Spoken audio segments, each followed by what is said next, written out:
Blessed be the name of the Lord. கர்த்தருடைய பரிசுத்த நாமத்திற்கு ஸ்தோத்திரம் உண்டாவதாக. இந்த அருமையான நாளின் மாலை வேளையிலே அருமையான சகோதரர் காட்லி அவர்களுடைய குடும்பத்தினருடன் ஐக்கியப்பட்டு கர்த்தராகிய இயேசு கிறிஸ்துவின் நாமத்தினாலே ஒருமித்து கூடி வரும்படி தேவன் இந்த மாலை நேரத்திலும் நமக்கு உதவி செய்திருக்கிறார். உங்கள் அனைவருக்கும் மாலை வணக்கம். உங்கள் அனைவரையும் கர்த்தராகிய இயேசு கிறிஸ்துவின் நாமத்தினாலே வாழ்த்தி நான் வரவேற்கிறேன். தனி மனிதனுக்கும் வீடு வாசலை ஏற்படுத்துகிற கர்த்தர் இந்த அருமையான குடும்பத்தினருக்கு இந்த அருமையான வீட்டை கொடுத்திருக்கிறார். நாமும் கூட சந்தோஷப்படுகிறோம். கர்த்தர் வீட்டை கட்டாராகில் கட்டுகிறவனுடைய பிரயாசம் விருதா என்று வாசிக்கிறோம். கர்த்தர் இந்த வீட்டை கட்டும்படியாக தேவன் தாமே இவர்களுக்கு உதவி செய்திருக்கிறார். நாமும் கூட இந்த அருமையான வீட்டை கர்த்தராகிய இயேசு கிறிஸ்துவின் நாமத்தினாலே பிரதிஷ்டை செய்யும்படியாக அருமையான இந்த மேலறை வீட்டின் வாசல்களில் துதியோடு கூட பிரகாரங்களில் புகழ்ச்சியோடும் பிரவேசித்து அவரை துதித்து அவருடைய நாமத்தை ஸ்தோத்திரித்து பாடல்களினாலே தேவனுடைய நாமத்தை மகிமைப்படுத்தி விசேஷமாக அவருடைய வாக்குத்தத்த வார்த்தைகளை கேட்டு இந்த வீட்டுக்கு சமாதானத்தை சொல்ல நாம் வந்திருக்கிறோம். நமக்கும் கூட வார்த்தைகள் ஆசீர்வாதமாக இருக்க தேவன் உதவி செய்வாராக. அருமையான சகோதரர் காட்லிக்காக கர்த்தருக்கு ஸ்தோத்திரம்.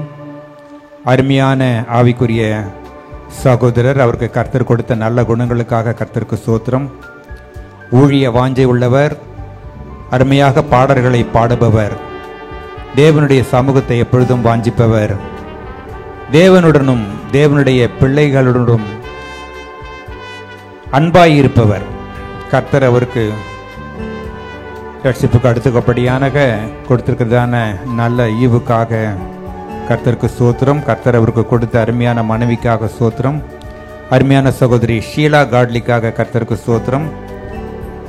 அவர்கள் சபைக்கு வந்தபோது, கல்வாரி சபைக்கு வந்ததிலிருந்து அவர்கள் என்னை பார்த்தாலே புன்னகையோடு கூட பிரைஸ் லார்ட் பிரதர் என்று சொல்லும் பொழுது மனது மிகவும் சந்தோஷப்படும். கர்த்தருடைய பிள்ளைகளுக்கு கொடுக்கிற மரியாதை. அருமையான சகோதரி, நம்முடைய சபைக்கு புதிதாக வருகிற அநேக சகோதரிகளும் கூட கர்த்தருடைய பிள்ளைகளுக்கு மரியாதை செலுத்துகிற பிரைஸ் லார்ட் என்று சொல்லுகிறதான அந்த விதமான ஒரு அன்பு, மரியாதை என்கிறதான செய்தியிலே தீர்க்கதரிசி சொல்லுகிறார். தேவனுக்கும் மரியாதை கொடுக்க வேண்டும், கர்த்தருடைய பிள்ளைகளுக்கும் மரியாதை கொடுக்க வேண்டும். நீங்களும் கூட உங்கள் பிள்ளைகளை சிறு வயது முதல் சரியான முறையிலே வளர்க்க வேண்டும். அதுவிதமாகத்தான் ரூத் பன்னீர்செல்வம் அவர்களை பார்க்கும்போது அவர்களும் அன்பாக அவர்கள் பிள்ளைகளை நேசிக்கிறவர்கள், மரியாதை கொடுக்கிறவர்கள். அடுத்தபடியாக சகோதரர் காட்லி அண்ட் சகோதரி ஷீலா, இவர்களுக்கு கர்த்தர் கொடுத்த அருமையான 2 பிள்ளைகளுக்காக கர்த்தருக்கு ஸ்தோத்திரம். முதல் மகன் சகோதரன் ஜோனத்தான் ஜோஷுவாக்காக ஸ்தோத்திரம். 2வது மகன் சகோதரன் ஜோயல் கிருபாகரனுக்காக ஸ்தோத்திரம். ஜோயல் கிருபாகரன் எப்பொழுதும் ஒரு சிரித்த முகத்தோடு கூட காணப்படுகிறவர். இந்த பிள்ளைகளுக்காக ஸ்தோத்திரம். இந்த பிள்ளைகளுடைய வாழ்க்கையை பார்க்கும் பொழுது மியூசிக் இன்ஸ்ட்ருமெண்ட்ஸ் பிளே பண்ணுவதிலே ஆர்வம் கொண்ட பிள்ளைகள், தேவ பக்தி உள்ள பிள்ளைகளை இவர்கள் வளர்த்திருக்கிறார்கள். பாடல்களிலே வாஞ்சி உள்ளவர்கள், அன்பான வாலிப பிள்ளைகள், மரியாதையான பிள்ளைகள். கர்த்தர் தாமே இந்த குடும்பத்தை ஆசீர்வதிப்பாராக. ஷாலோம் என்று சொல்லுகிறோம். இப்பொழுதும் ஜெப வார்த்தைக்காக நாம் கண்களை மூடி அமர்ந்த வண்ணமாக தலைகளை தாழ்த்தி நாம் இருதயமாய் தாழ்த்துவோம்.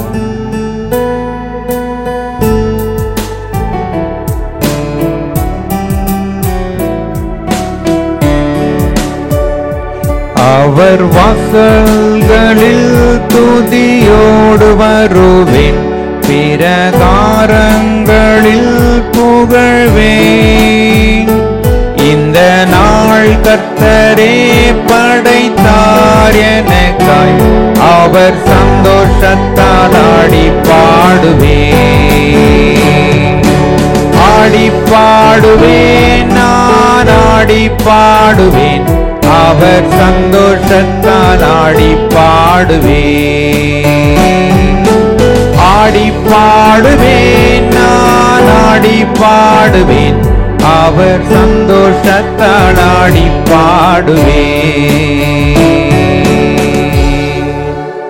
கிருபை நிறைந்த எங்கள் நல்ல பிதாவே இயேசுவே, வானத்திலும் பூமியிலும் சகல அதிகாரம் உடையவரே, வானாதி வானங்களும் கொள்ளாத மகா பெரிய தேவனே, நேற்றும் இன்றும் என்றும் மாறாதவரே, உன்னதரே, உறைவிடமே, தஞ்சமே, கோட்டையே, அரணே, பாதுகாப்பே, ஆசீர்வதிக்கப்பட்ட இந்த மாலை நேரத்திலே அருமையான காட்லி குடும்பத்தோடு கூட ஐக்கியப்படும்படியாக தூரத்திலும் இருந்தும் சமீபத்திலும் இருந்தும் உடைய பிள்ளைகளாக நாங்கள் வந்து உடைய பாதப்படியிலே நாங்கள் அமர்ந்திருக்கிறோம்.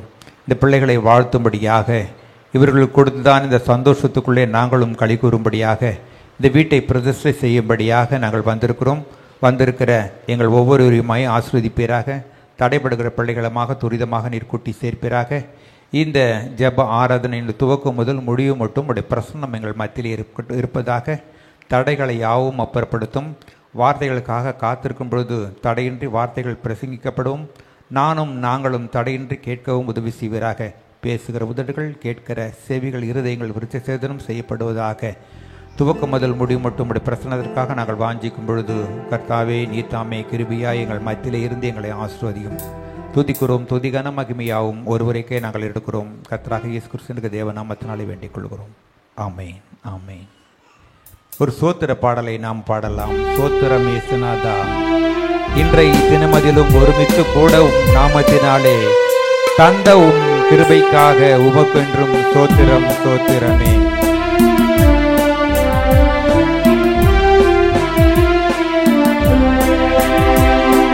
சோத்திரம் இயேசுநாதா, உமக்கென்றும் சோத்திரம் இயேசுநாதா.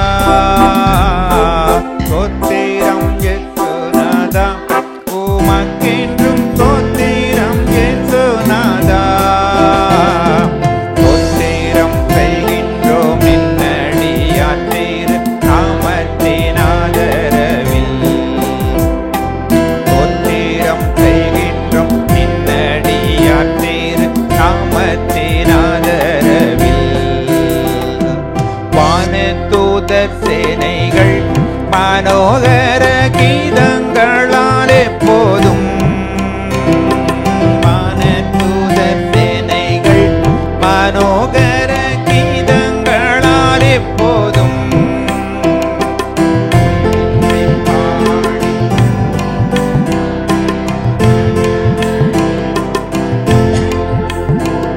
ஓய்வின்றி பாடி துதிக்க மாப்பேர் மன்னவனே உமக்கு. இத்தனை மகத்துவமுள்ள பாதாவி புழுக்கலாம் எங்களுக்கு. இத்தனை மகத்துவமுள்ள பாதாவி புழுங்கலாம் எங்களுக்கு. எத்தனை மாதயவு நின் கிருபை, எத்தனை ஆச்சரியம். எத்தனை மாதயவு நின் கிருபை, எத்தனை ஆச்சரியம். இன்றை தினமதிலும் ஓரோமித்து கூடவும் நாமத்தினால் தந்த நின் கிருபைக்காக உமக்கென்றும் தோத்திரம் தோத்திரமே. தந்தனின் கிருபைக்காக உமக்கென்றும் தோத்திரம் தோத்திரமே. தேவன் உன் அடைக்கலமே, ஒரு பொல்லாப்பும் உன்னை சேருமோ, ஒரு வாதையும் உன் கூடாரத்தையே அணுகாமலே அவர் காத்திடுவார். அவர் சேட்டையின் கீழ் அடைக்கலம் புகவே தம் சிறகுகளாலே அவர் மூடுவார்.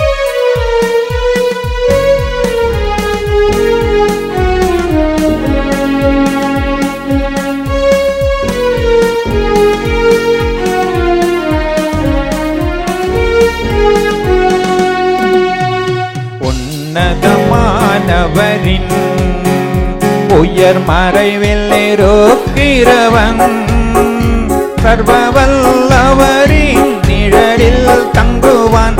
இது பரமசிலாக்கியமே. சர்வவல்லவரின் நிழலில் தங்குவான். இது பரமசிலாக்கியமே. அவர் செட்டையின் கீழ் அடைக்கலம் புகவே தம் சிறகுகளால் மூடுவார். அவர் செட்டையின் கீழ் அடைக்கலம் புகவே தம் சிறகுகளால் மூடுவார். தேவன் உன்னடைக்கலமே, ஒரு பொல்லாப்பும் உன்னை சேருமோ? ஒரு வாதையும் முன்கூடாரத்தையே அருகாமல் காத்திடுவார். ஒரு வாதையும் முன்கூடாரத்தையே அணுகாமல் காத்திடுவார். அவர் செட்டையின் கீழ் அடைக்கலம் புகவே தம் சிறகுகளால் மூடுவார். அவர் செட்டையின் கீழ் அடைக்கலம் புகவே தம் சிறகுகளால் மூடுவார். 1000 10,000 பேர்கள் உன் பக்கம் விழுந்தாலும் அது ஒரு காலத்தும் உன்னை அணுகிடாதே. உன் தேவன் தாபரமே, அது ஒரு காலத்தும் உன்னை அணுகிடாதே. உன் தேவன் தாபரமே. அவர் செட்டையின் கீழ் அடைக்கலம் புகவே தம் சிறகுகளால் மூடுவார். அவர் செட்டையின் கீழ் அடைக்கலம் புகவே தம் சிறகுகளால் மூடுவார். உன் வழிகளில் எல்லாம் உன்னை தூதர்கள் காத்திடுவார். உன் பாதம் கல்லில் இடராதபடி தங்கள் கரங்களில் ஏந்திடுவார். உன் பாதம் கல்லில் இடராதபடி தங்கள் கரங்களில் ஏந்திடுவார். அவர் செட்டையின் கீழ் அடைக்கலம் புகவே தம் சிறகுகளால் மூடுவார். அவர் செட்டையின் கீழ் அடைக்கலம் புகவே தம் சிறகுகளால் மூடுவார். நன்றியால் நிறைந்து நான் உம்மை என்றும் புகழ்ந்திடுவேன் என்று பிரதர் காட்லி அவர்கள் ஒரு பாடலை பாடுவார்கள். நன்றியால் நிறைந்து நான் உம்மை என்றும் புகழ்ந்திடுவேன். என் தேவா, உம் கிருபை புதிதல்லோ, உம் தயவு நீண்ட ஆயுளன்றோ.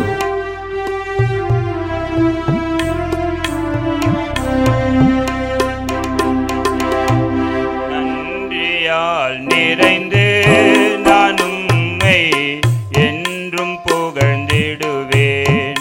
என் தேவா, நன்றியால் நிறைந்து நான் உம்மை என்றும் புகழ்ந்திடுவேன். உம் கிருபை என்றும் புதிதல்லோ, உம் தயவு நீண்ட ஆயுளன்றோ. உம் தயவு நீண்ட ஆயுளன்றோ. என் தேவா, நன்றியால் நிறைந்து நான் உம்மை என்றும் புகழ்ந்திடுவேன். உம் பாதம் சேர்வேன் நித்தமும், உம் செவி கேட்கும் என் ஏங்களை. உம் பாதம் சேர்வேன் நித்தமும், உம் செவி கேட்கும் என் ஏங்களை. உம் மனம் உருகும் ஏழைக்கா, உம் புயம் என்னை ரட்சிக்கும். என் தேவா, நன்றியால் நிறைந்து நான் உம்மை என்றும் புகழ்ந்திடுவேன்.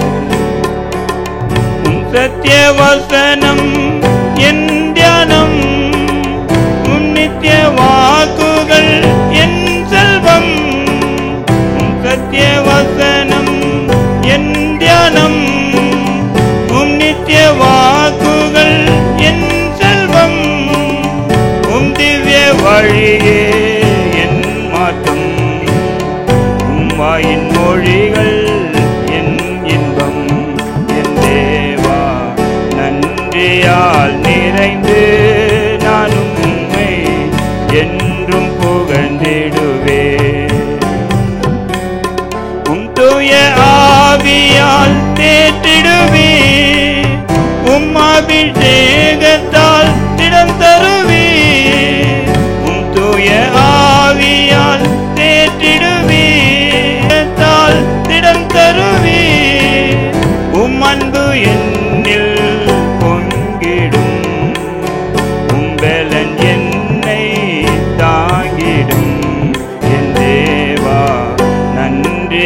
நன்றியால் நிறைந்து நான் உம்மை என்றும் புகழ்ந்திடுவேன் என் தேவா.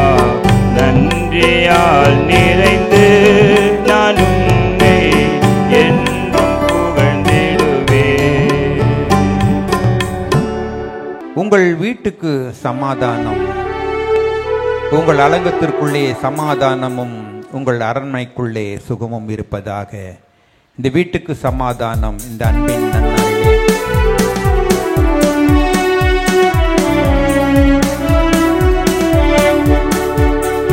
இந்த வீட்டுக்கு சமாதானம் இந்த அன்பின் நன்னாளிலே. இந்த வீட்டுக்கு சமாதானம் இந்த அன்பின் நன்னாளிலே. உனக்கு சமாதானம், உன் வீட்டுக்கு சமாதானம். உனக்கு சமாதானம், உன் வீட்டுக்கு சமாதானம். உனக்கு உண்டான எல்லாவற்றிற்கும், உனக்கு உண்டான எல்லாவற்றிற்கும் உன்னத ஆசீர்வாதம், தேவனின் ஆசீர்வாதம். இந்த வீட்டுக்கு சமாதானம் இந்த அன்பின் நாளிலே. இந்த வீட்டுக்கு சமாதானம் இந்த அன்பின் நாளிலே. கர்த்தர் உன்னை ஆசீர்வதிப்பார், உன் காலமெல்லாம் வாழ்வை காண்பாய். கர்த்தர் உன்னை ஆசீர்வதிப்பார், உன் காலமெல்லாம் வாழ்வை காண்பாய். கனிமரம் போல் உன்னை கர்த்தர் காத்திடுவார், கனிமரம் போல் உன்னை கர்த்தர் காத்திடுவார். கர்த்தர் நாமம் தரித்ததனால், இயேசு நாமம் தரித்ததனால். இந்த வீட்டுக்கு சமாதானம் இந்த அன்பின் நன்னாளிலே. இந்த வீட்டுக்கு சமாதானம் இந்த அன்பின் நன்னாளிலே. ஆசீர்வாதமான வாக்குத்தத்த வார்த்தைகளுக்காக நாம் காத்திருக்கலாம். அமர்ந்த வண்ணமாக கண்களை மூடலாம். ஒரு பாடலை ஒரு பாடலின் சரணத்தை பாடி அவரை ஆராதிக்கும் பொழுது வார்த்தை நம்ம இடத்திலே வரட்டும். ஆம் தேவனே, வார்த்தைக்காக நாங்கள் காத்திருக்கிறோம். நன்றியால் எங்கள் உள்ளம் நிறைந்திடுதே. இதற்கு நாங்கள் என்ன பதில் செய்கிறோம்? உம்முடைய மகா நோக்கம் எங்களிலே முற்றிலுமாய் நிறைவேறிட எங்களை நாங்கள் சமர்ப்பிக்கிறோம். நீரே எங்களை நடத்தும். நன்றியாள் என் உள்ளம் நிறைந்திடுதே. நான் இதற்கென்ன பதில் செய்குவேன்? நன்றியாள் என் உள்ளம் நிறைந்திடுதே. நான் இதற்கென்ன பதில் செய்குவேன்? உம்மாகா நோக்கமூற்றுமாய் நிறைவேறிட என்னை தந்தை நடத்திடுமே.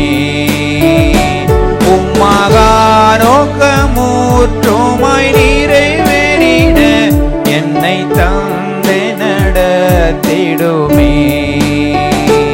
எம் இயேசுவே நேசித்திரோ, ஏமாத்திரமான நான். எம் இயேசுவே நேசித்திரோ, ஏமாத்திரமான நான். இன்னும் நன்றியுடன் துதிப்பேன், இன்னும் நன்றியுடன் துதிப்பேன், இன்னும் நன்றியுடன் துதிப்பேன்.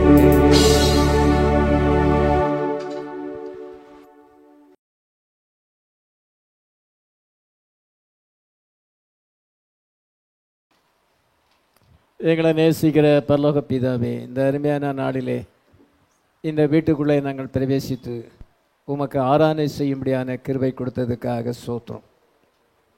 இஸ்ரவேலின் துதிகளின் மத்தியில் வாசமாயிருக்கிற கர்த்தர் இப்பொழுது எங்கள் மத்தியிலே இருப்பதற்காக ஸ்தோத்திரம்.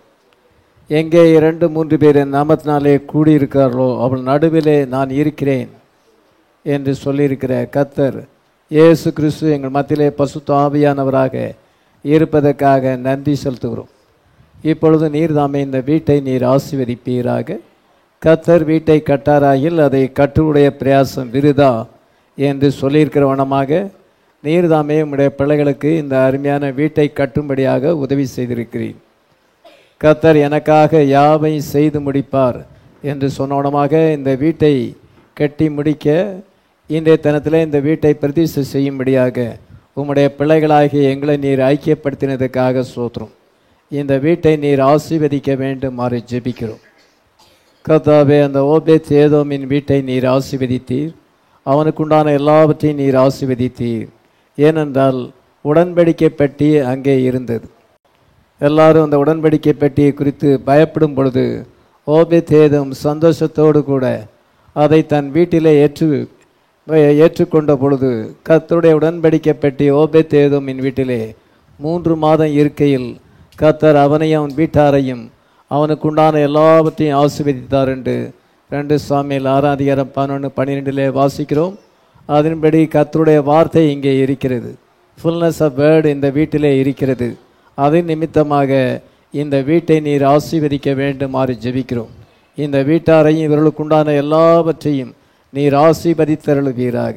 தாவீதுக்கு ஒரு வீட்டை உண்டு பண்ணினீர், அந்த வீட்டை உம்முடைய ஆசீர்வாதத்தினால் நீர் நிரப்பினீர் என்று 2 சாமுவேல் 7:29 வாசிக்கிறோம்.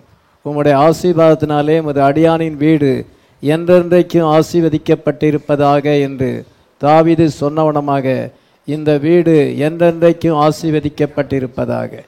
வாதை உன் கூடாரத்தை அணுகாது, பொல்லாப்பு உனக்கு நேரிடாது என்று 91 சங்கீதம் 10 வாசிக்கிறவனமாக எந்த வாதைகளும் இந்த கூடாரத்தை அணுகாதபடி நீர் ஆண்டவரே இந்த வீட்டையும் இந்த வீட்டாரை நீர் பாதுகாத்து கொள்ள வேண்டுமாறு ஜெபிக்கிறோம்.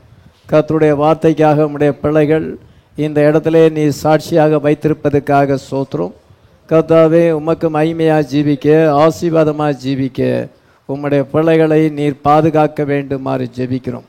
உம்முடைய வார்த்தை நிமித்தமாக, உம்முடைய நாமத்தின் நிமித்தமாக தூரத்திலிருந்து சமீபத்திலிருந்து வந்திருக்கிற கர்த்தருடைய பிள்ளைகளை நீர் தாமே ஆசீர்வதிப்பீராக. நாங்கள் எல்லாரும் உம்முடைய நாமத்தை விசுவாசிக்கிறோம். இந்த மெசேஜ் ஆஃப் த ஹவரை பிலீவ் பண்ணுகிறோம். இவ்விதமாக கர்த்தருடைய பிள்ளைகளாக நாங்கள் இந்த இடத்துல ஐக்கியப்படும்படியான உதவி செய்திருக்கிறீர். எங்கள் மத்தியிலே நீர் இருக்கிறீர். இப்பொழுது உம்முடைய வார்த்தைக்காக நாங்கள் காத்திருக்கும் பொழுது பசுத்த ஆவியானவர் தாமே உம்முடைய வார்த்தையை ஆசீர்வதித்து அனுப்புவீராக. எங்களுடைய இதயத்திலே பிளேஸ் பண்ணுவீராக. இங்கே காத்திருப்பது எங்களுக்கு ஆசீர்வாதமான ஒரு நேரமாக இருக்கட்டும். ஆண்டவரே, அடியேனை மறைத்து நீர் பேசுவீராக. உம்முடைய நாமம் மகிமைப்படட்டும். நல்ல நிலத்தில் விழுந்த விதையைப் போல உம்முடைய வார்த்தைகள் கிரியை செய்யட்டும். உங்களுடைய வார்த்தைகள் எங்களுடைய ஆத்மாவை உயிர்ப்பிக்கட்டும். நாங்கள் வந்ததை காட்டிலும் ஆவிக்குள்ளாக இந்த இடத்தை விட்டு செல்ல, ஆசீர்வாதத்தை பெற்றவர்களாக இந்த இடத்தை விட்டு செல்ல கிருபைத்தாரும். ஆசீர்வதிப்பீராக. எங்களை முற்றிலும் தாழ்த்தி ஒப்புக் கொடுக்கிறோம். துதிகன மகிமையெல்லாம் உம்மைக்கே ஏறெடுக்கிறோம். இயேசு கிறிஸ்துவின் நாமத்திலே வேண்டிக் கொள்கிறோம். ஆமீன். உட்காருவோம்.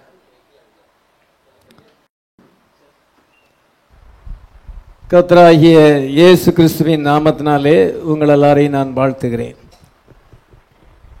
அநேக கர்த்தருடைய பிள்ளைகளை இந்த வீட்டிலே சந்திக்கும்படியாக கர்த்தர் கிருபை தந்திருக்கிறார். சில ஊழியக்காரர்களும் வந்திருக்கிறீர்கள். எல்லாரையும் நான் வாழ்த்துகிறேன். கர்த்தர் உங்களை ஆசீர்வதிப்பாராக. இங்கே வந்திருக்கிற எல்லாருமே வார்த்தையில் இருக்கிறீங்க, மெசேஜ் ஆஃப் த ஹவரில் இருக்கிறீங்க. சென்னையில் பல இடங்களிலே நீங்கள் வாசம் பண்ணுகிறீர்கள். அருமையான சோரன் காட்லி ஜோசப்க்கு எல்லாரும் அறிமுகமானவர்கள். அதனால் அவருடைய வீடு பிரதிஷ்டைக்கு நீங்கள் வந்திருக்கிறீர்கள். இயேசு கிறிஸ்துவின் நாமத்தினாலே உங்கள் எல்லாரையும் நான் வாழ்த்துகிறேன். இப்பொழுது சிறிது நேரமாக தேவனுடைய வார்த்தையிலிருந்து சில ஆவிக்குரிய காரியங்களை தியானிக்கும் பொழுது அது நம்முடைய ஆத்மாவுக்கு ஆசீர்வாதமாக இருப்பதாக.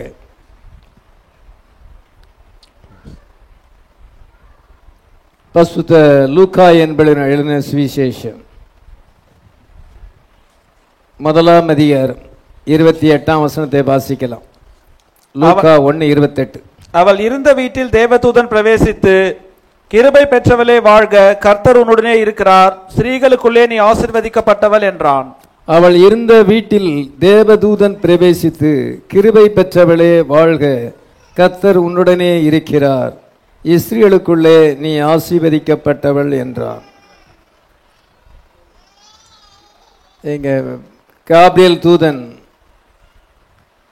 நாசரேத் என்ற இடத்துல இருக்கிறதான மரியாளுடைய வீட்டுக்குள்ளே பிரவேசித்து, கிருபை பெற்றவளே வாழ்க, கர்த்தர் உன்னுடனே இருக்கிறார், இஸ்ரேலுக்குள்ளே நீ ஆசீர்வதிக்கப்பட்டவள் என்றான். கர்த்தராகிய இயேசு கிறிஸ்து இப்பொழுது இந்த வீட்டை ஆசீர்வதிக்க வேண்டும். அதற்காக நான் ஜெபிக்க வந்திருக்கிறோம். அருமையான சோரன் காட்லி ஜோசப், அருமையான சகோதரி சீலாவுக்கு இந்த அருமையான வீட்டை கட்டும்படியாக ஆண்டவர் உதவி செய்திருக்கிறார். சில வருடங்களுக்கு முன்பாக இந்த லேண்டை வாங்கினார்கள், கீழ்ப்பகுதியை கட்டி இங்கே கூடி வந்தார்கள்.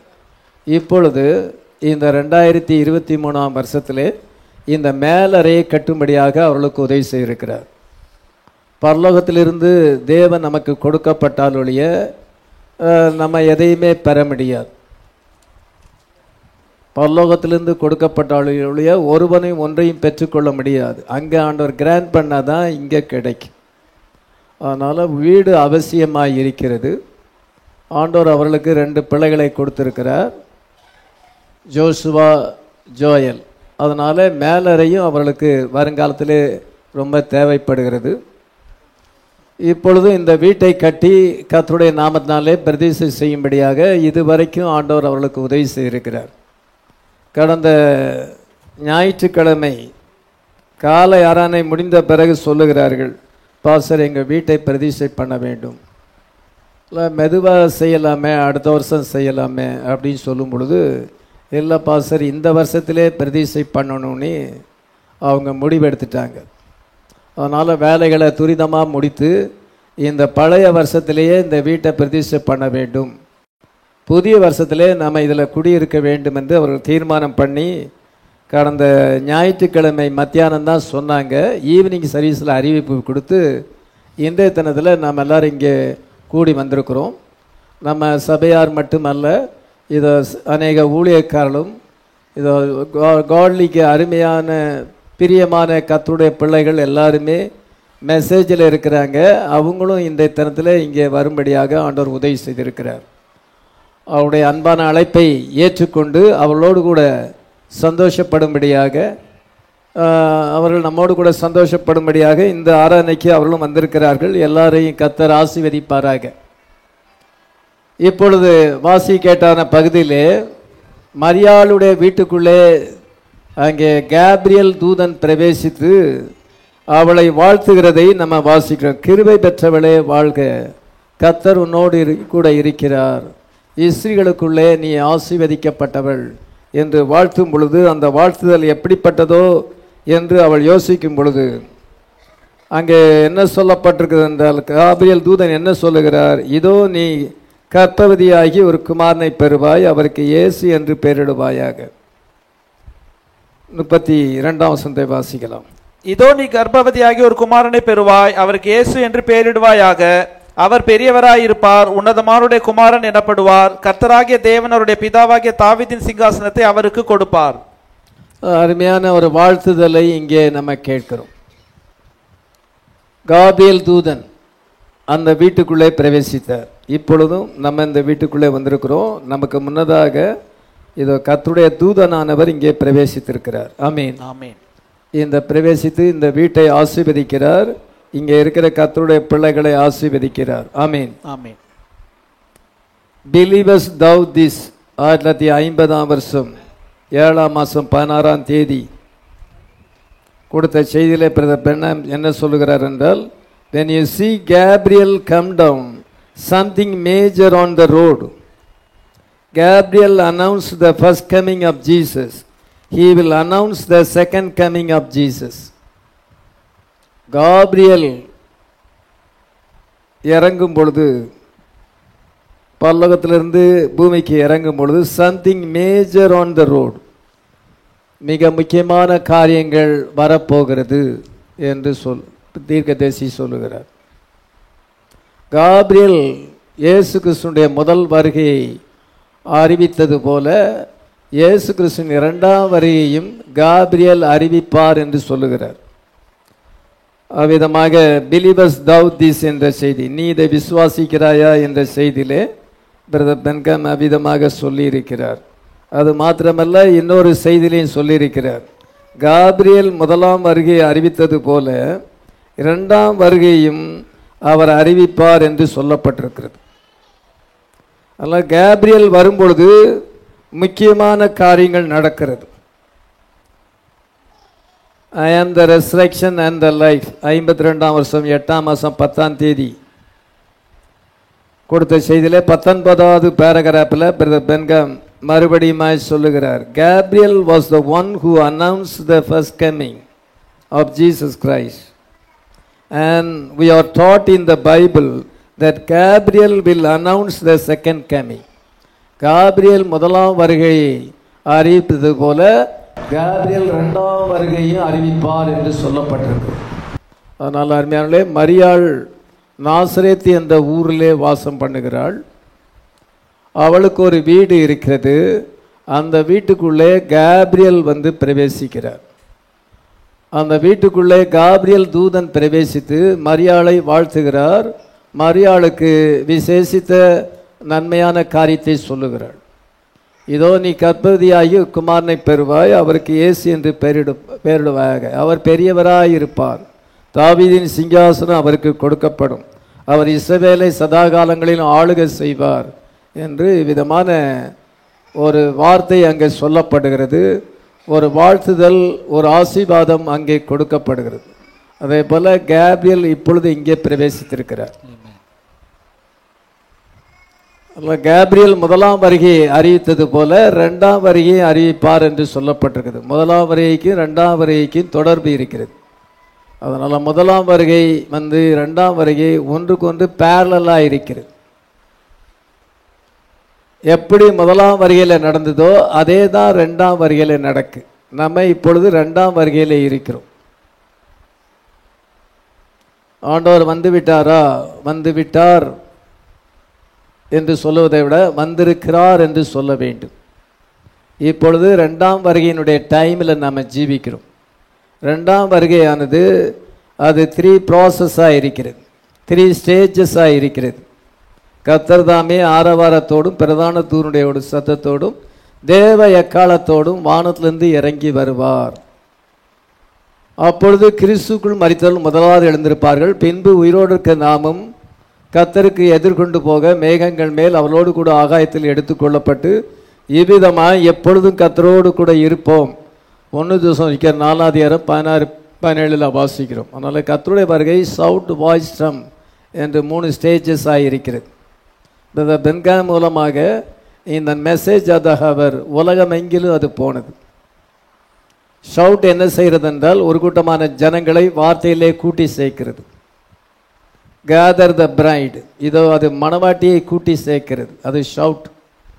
இப்பொழுதும் பிரதர் பென்காம் செய்தி உலகமெங்கிலும் போய்கொண்டிருக்கிறது. 7ஆம் தூதனுடைய சத்தம் உலகமெங்கிலும் போய்கொண்டிருக்குது. அது புக் ஃபார்மாக, சிடி ஃபார்மாக, அது இன்னும் பல விதத்தில் அந்த 7ஆம் தூதனுடைய செய்தி போய்கொண்டிருக்கிறது. அது ஒரு கூட்டமான மக்களை சாபனத்திலிருந்தும் அவிசுவாசத்திலிருந்தும் வார்த்தைக்குள்ளே கூட்டி சேர்க்கிறதா இருக்கிறது. 7ஆம் தூதனுடைய செய்தி மணவாட்டியை வார்த்தையிலே ஒன்று சேர்க்கிறது.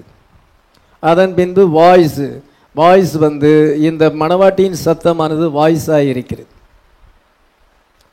வாய்ஸ் ஆஃப் த ஆர்கேஞ்சல், ஆவியும் மணவாட்டியை வாய் என்கிறார்கள், கேட்கிறவனும் வாய் என்பானாக, தாகமாய் இருக்கிறவன் வரக்கடவன், அவன் வந்து விருப்பமுள்ளவன் ஜீவ தண்ணீரை இலவசமாய் பெற்றுக்கொள்ள கடவன் என்று சொல்லப்பட்டிருக்கிறது. ஆவியும் மணவாட்டியும் வா என்கிறார்கள். மணவாட்டியின் சத்தம் ஆனது 7ஆம் தூதனுடைய சத்தத்தின் கீழே மணவாட்டியின் சத்தம் ஃபைனல் வாய்ஸாக இருக்கிறது என்று பிரதர் பெர்னான் சொல்லுகிறார். Final voice to the final age. Under her messenger she will be the final voice to the final age. அந்த செய்தியாளனின் கீழ் அவள் கடைசி காலத்துக்கு கடைசி சத்தமாய் இருக்கிறாள் என்று பென்காம் சொல்லியிருக்கிறார். அதனால் இப்பொழுது மணவாட்டியின் சத்தம் 7ஆம் தூதனின் கீழே சத்தத்தின் கீழே அது போய்கிட்டு இருக்கு. யூடியூப் மூலமாக இன்னும் பல விதத்தில் மீடியா மூலமாக இதை மணவாட்டியின் சத்தம் அதுதான் ஃபைனல் வாய்ஸ். பென்காம் செய்தி ஃபைனல் வாய்ஸ் கிடையாது, மணவாட்டியின் சத்தம் தான் ஃபைனல் வாய்ஸ் என்று பென்காம் சொல்லியிருக்கிறார். அது சவுட் இது வாய்ஸ். அதனால் வாய்ஸ் சவுட்டை தொடர்ந்து வாய்ஸும் போய்கொண்டே இருக்கிறது, 2 சத்தமும் போய்கொண்டே இருக்கிறது. அதனால் பென்காமுடைய செய்தியானது ஒரு கூட்டமான சக்களை வார்த்தையில் கொண்டு வரும் பொழுது இந்த செய்தியானது மணவாட்டியின் சத்தமானது பெர்ஃபெக்ஷனை கொண்டு வருகிறது.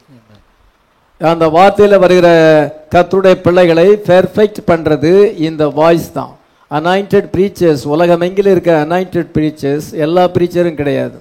அனாயிண்டட் ப்ரீச்சர்ஸ் தேவனால் அழைக்கப்பட்டவர்கள், அவர்கள் வார்த்தையும் பைபிளையும் வைத்து அவங்க கம்பேர் பண்ணி ப்ரீச் பண்ணும் பொழுது அந்த மெசேஜ் தான் பெர்ஃபெக்ஷனில் கொண்டு வருது. ட்ரம்ப் நம்ம கடைசி எக்காலத்துக்காக காத்திருக்கிறோம்.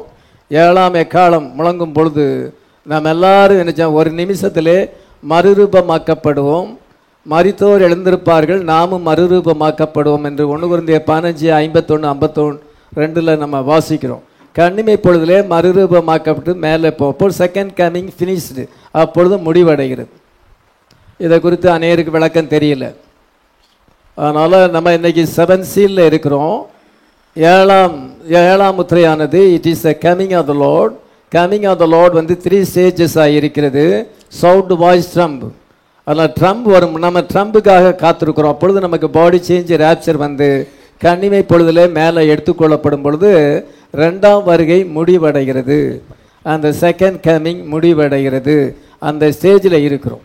அதனால் இப்போ பென்காம் என்ன சொல்லியிருக்கிறார், 1ஆம் வருகையை அனௌன்ஸ் பண்ணுறதுக்கு கேப்ரியல் தூதன் வந்தார், அதே போல் 2ஆம் வருகையை அறிவிப்பு கொடுப்பதற்கும் கேப்ரியல் தூதன் வர வேண்டும் என்று சொல்லியிருக்கிறார். இப்பொழுது நம்ம செகண்ட் கமிங் டைமில் இருக்கிறோம். முதல் வருகையில் என்ன நடந்துச்சோ அதுதான் 2ஆம் வருகையில் நடக்கிறது. இப்பொழுது இதை கேப்ரியல் அனௌன்ஸ் பண்ண வேண்டும். கேப்ரியல் தான் செகண்ட் கமிங் அங்கே அனௌன்ஸ் பண்ணுவார் என்று பென்காம் சொல்லியிருக்கும் பொழுது கேப்ரியல் இப்பொழுது வந்திருக்கிறார். கேப்ரியல் யாரை சந்திக்கிறார் என்றால் அந்த மரியாளை சந்திக்கிறார். மரியாளை சந்திப்பது மாத்திரமல்ல, சகரியாவையும் சந்திக்கிறார். அவங்களுக்கு ஏஞ்சலிக் விசிட்டேஷன் வருது, தேவதூதன் சந்திக்கிறார். வெளிப்படுத்தல் 10:1 பின்பு பலமுள்ள வேறொரு தூதன் வானத்திலிருந்து இறங்கி வர கண்டேன். மேகம் அவனை சூழ்ந்திருந்தது, அவனுடைய முகம் சூரியனைப் போலவும் கால்கள் அக்னி சம்பங்களைப் போலவும் இருந்தது. தன் வலது பாதத்தை சமுத்திரத்தின் மேலும் தன் இடது பாதத்தை அங்கே பூமியின் மேலும் வைத்து சிங்கம் கர்ச்சிப்பது போல மகா சத்தமாய் ஆர்ப்பரித்தான். அவன் ஆர்ப்பரித்த பொழுது 7 இடிகளும் தங்கள் சத்தங்களை முழங்கின என்று விதமாக வாசிக்கிறோம். 2ஆம் வசனத்தில் திறக்கப்பட்ட சிறு புஸ்தகம் கையில் இருந்தது. திறக்கப்பட்ட சிறு புஸ்தகத்தோடு அந்த புக் ஆஃப் ரெடம்ஷனோடு பலமுள்ள தூதன் இறங்கி வந்திருக்கிறார். இறங்கி சமுத்திரம் என்றால் வாடிகன், அது பூமி என்று சொல்லும் பொழுது அமெரிக்கா, ரெண்டுமே நியாய தீர்ப்புக்கு உட்பட்டிருக்கிறது. தன்னுடைய காலை அதன் மேலே வைத்திருக்கிறார். இப்பொழுது 7 thunders uttered their voices, 7 இடிகள் தங்களுடைய சத்தங்களை முழங்கின. 7 இடிகள் என்றால் what are the revelation contained in the 7 sealed book, 7 முத்திரைகளுக்குள்ள அடங்கியிருக்கிற அந்த வெளிப்பாடுகள், அந்த வெளிப்பாடுகள் இப்பொழுது அறிவிக்கப்பட்டு கொண்டிருக்கிறது. அந்த வெளிப்பாடுகள் இப்பொழுது வெளிப்படுத்தப்பட்டிருக்கிறது. இந்த வெளிப்பாடுகள் தான் 7 thunders தான் நமக்கு ராப்சரிங் ஃபெய்த்தை கொண்டு வரும். ராப்சரிங் ஃபெய்த் நமக்கு வந்த பிறகு நமக்கு ராப்சர் வரும். அப்பொழுது நீங்கள் பங்கு பெற ராப்சரில் பங்கு பெற வேண்டும் என்றால் அதுக்கு முன்னால் ராப்சரிங் ஃபெய்த் வரணும். ராப்சரிங் ஃபெய்த் வரணும்னா 7 இடிகள் தங்கள் சத்தங்களை முழங்கின. 7 இடிகள் என்றால் இந்த 7 முத்திரைக்குள் அடங்கியிருக்கிற அந்த தேவ ரகசியங்கள், அதுதான் 7 முத்திரைகளாக இருக்கிறது. இந்த 7 சீல்டு புக்கு, இந்த பைபிள் தான் 7 சீல்டு புக்கு. அது முத்திரிக்கப்பட்டிருந்தது. இப்பொழுது அவர் இறங்கி அதை ஓப்பன் பண்ணியிருக்கும் பொழுது அந்த புக்கு இப்பொழுது நமக்கு ஓப்பன் ஆகியிருக்கிறது. பைபிளில் இருக்கிற தேவ ரகசியங்கள் இப்பொழுது வெளிப்படுத்தப்பட்டிருக்கிறது. அப்பொழுது நம்முடைய பெயரை நம்ம பார்க்க முடியும். அந்த புஸ்தகம் திறக்கப்படாத பட்சத்தில் நம்முடைய பெயரை பார்க்க முடியாது. நீங்கள் மேலே எடுத்துக்கொள்ளப்பட வேண்டும் என்றால் அதற்கு முன்னதாக உங்களுடைய பெயரை பார்க்க வேண்டும். யோவான் தன்னுடைய பெயரை பார்த்தான், அப்பொழுது அவன் சந்தோஷப்பட்டான். அந்த முத்திரை திறக்கப்படுவதற்கு முன்னாக அழுதான். பின்பு அந்த முத்திரை திறக்கப்பட்ட பின்பு அவன் தன் பெயரை அதை பார்த்தான். அங்கே பார்க்கும் பொழுது அவன் சந்தோஷப்பட்டான் என்று பென்காம் சொல்லுகிறார். அதனால நம்ம எந்த நேரத்தில் இருக்கிறோம்? நம்ம செகண்ட் கமிங் டைமில் இருக்கிறோம். இதை நம்ம அறிய வேண்டும் என்றால் ஃபர்ஸ்ட் கமிங்கை நம்ம பார்க்க வேண்டும். இதை தேவதூதன் இறங்கி வருகிறார், மரியாளிடத்திலே வருகிறார். வந்து என்ன செய்யறால் அங்கே வாழ்த்துகிறார், அந்த வீட்டுக்குள்ளே பிரவேசித்து வாழ்த்துகிறார். பழைய ஏற்பாட்டில் யெகோவா தேவன், அவர் வந்து புதிய ஏற்பாட்டின் இயேசு கிறிஸ்துவாய் இருக்கிறார். Jehovah of the old testament is Jesus Christ of the new testament. அதனால் இயேசு கிறிஸ்து பழைய ஏற்பாட்டின் யெகோவாவாக இருக்கிறார். பின்பு இந்த கடைசி காலத்தில் அவர் மைட்டி ஏஞ்சலாக வந்திருக்கிறார். God in theophany, God in word form. தேவன் வந்து பரிபூர்ணமான வார்த்தையாக இன்றைக்கு வெளிப்பட்டிருக்கிறார். வேர்ட் ஃபார்மாக இருக்கிற இயேசு கிறிஸ்துவை நீங்கள் உள்ளத்திலே ஏற்றுக்கொள்ளும் பொழுது அவர் பரிசுத்த ஆவியாக உங்களை நிரப்புகிறார். அவர் அனாயிட்டிங் கொண்டு வருகிறார். ஃபுல்னஸ் ஆஃப் வேர்டு வந்திருக்குது, ஃபுல்னஸ் ஆஃப் அந்த ஹோலி ஸ்பிரிட் இன்னைக்கு ரிலீஸ் ஆகிருக்கிறது. நம்ம இதை பெற வேண்டிய நேரமாக இருக்கிறோம். ஆண்டவர் நம்முடைய வீட்டிலே பிரவேசித்து நம்முடைய வீட்டை ஆசீர்வதிக்கிறார். அதனால் கேபிரியல் தூதன் வந்து அந்த சாதாரண ஒரு கேர்ள், அந்த மரியாள், நாசரேத் ஊரில் எளிமையான ஒரு பெண், அந்த வீட்டுக்குள்ளே பிரவேசிக்கும் பொழுது அங்கே ஆசீர்வாதத்தை சொல்லுகிறார். கேபிரியல் எப்பொழுதுமே நற்செய்தியை கொண்டு வருகிறார். அதனால நல்ல செய்தி அங்கே சொல்லப்பட்டது. இப்பொழுது இந்த வீட்டுக்குள்ளே கர்த்தருடைய தூதனானவர் பிரவேசித்திருக்கிறார். இவங்க செகண்ட் கமிங்கில் இருக்கிறாங்க, இவங்க மரியாளாக இருக்கிறார்கள். அதனால இயேசு கிறிஸ்துவனுடைய நம்ம வாழ்க்கை வரலாறை வாசிக்கும் பொழுது முதலாவது என்ன சென்றால் புதிய ஏற்பாட்டிலே அந்த கன்செப்ஷன் நடக்கிறது. மரியாளுக்கு கன்செப்ஷன் நடக்கிறது, இதோ எலிசபெத்துக்கும் கன்செப்ஷன் நடக்கிறது. ரெண்டும் லூக்கா 1ஆம் அதிகாரத்திலே நாம் வாசிக்கிறோம். கேபிரியல் தூதன், பலமுள்ள தூதன் அங்கே இறங்கி வந்திருக்கிறார். இன்றைக்கு பலமுள்ள தூதன் 1963 February 28 அவர் இறங்கி வந்திருக்கிறார். அவர் இறங்கி வரும் பொழுது இங்கே 2 பெண்கள் இருக்கிறாங்க. ஒன்று வந்து எலிசபெத்து, இன்னொன்று மரியாள். எலிசபெத் மரியாள் என்ற 2 பெண்கள் இருக்கிறார்கள். பெண்கள் எப்பொழுதுமே சபைக்கு அடையாளமாக இருக்கிறார்கள். Woman represent church. அதனால் இங்கே 2 சபை இருக்கிறது. கர்த்தர் இப்பொழுது இறங்கி வந்திருக்கிறார். அவர் என்ன செய்ய 7 முத்திரைகளை திறந்து தேவ ரகசியத்தை வெளிப்படுத்தியிருக்கிறார். பைபிளில் இருக்க வெளிப்பாடுகள் இப்பொழுது எல்லாமே ரிவீல் ஆகியிருக்கிறது. நற்செய்தி ஃபுல்னஸ் ஆஃப் வேர்டு வந்திருக்கிறது. அவர் 2 பெண்கள் அந்த நேரத்தில் இருக்கிறாங்க. 2 பேரும் கர்ப்பவதி ஆகியிருக்கிறார்கள். 2 டிஃப்ரெண்ட் உமன் அங்கே இருக்கிறாங்க. அதே போல் இந்த நேரத்துக்குரிய செய்தியில் 2 டிஃப்ரெண்ட் உமன் இருக்காங்க. 2 டைப் ஆஃப் சர்ச் இருக்கிறது. ஒன்று எலிசபெத் யோவானை பெறுகிறாள். அது மரியாள் வந்து மனுஷகுமாரனை பிறப்பிக்கிறாள், இயேசு கிறிஸ்துவை பிறப்பிக்கிறாள். இதை மாதிரி 2 பெண்கள் இருக்கிறாங்க. இந்த நேரத்துக்குரிய செய்தியில் இதோ மெசேஜ் ஆஃப் ஹவரை பிலீவ் பண்ணுறவங்க, இது மத்தியில் 2 சர்ச்சஸ் இருக்குது, 2 விதமான சபை இருக்குது. ஒன்று வந்து மேரி சர்ச், இன்னொன்று எலிசபெத் சர்ச். இந்த பிரசங்கத்தை கேட்ட பிறகு நீங்கள் வந்து எந்த சபையை சேர்ந்திருக்கிறீங்கிறத நீங்கள் தீர்மானம் பண்ண வேண்டும். இந்த மெசேஜ் உங்களுக்கு அதை வெளிப்படுத்தும். அதனால் new testament opens with a picture of a mighty angel descending from heaven. இந்த புதிய ஏற்பாடு எப்படி அது ஓப்பன் ஆகிறது என்றால், mighty angel descended from heaven, பலமுள்ள தூதன் பரலோகத்திலிருந்து இறங்கி வருகிறார். அந்த நேரத்தில் 2 சன்ஸ் அங்கே வருகிறாங்க. ஒன்று வந்து யோவான், இன்னொன்று ஜீசஸ் கிரைஸ்ட். 2 அங்கே பெண்கள் இருக்கிறாங்க. ஒன்று எலிசபெத்து, இன்னொன்று மேரி. அதே போல் இன்னைக்கு 2 சபை இருக்கிறது. ஒன்று மேரி சர்ச், இன்னொன்று எலிசபெத் சர்ச். அதில் மேரி சர்ச் வந்து ஜீசஸ் கிரைஸ்டை பிறப்பிக்கிறது. எலிசபெத் சர்ச் வந்து யோவானை, இயேசு கிறிஸ்துக்கு முன்னோடியை அங்கே பிறப்பிக்கிறது. 2 churches when the angel comes. இதோ கர்த்தருடைய தூதனானவர் வரும்பொழுது 2 சபைகள் இருக்கிறது. 2 churches in this hour. இந்த நேரத்தில் 2 சபை இருக்கிறது.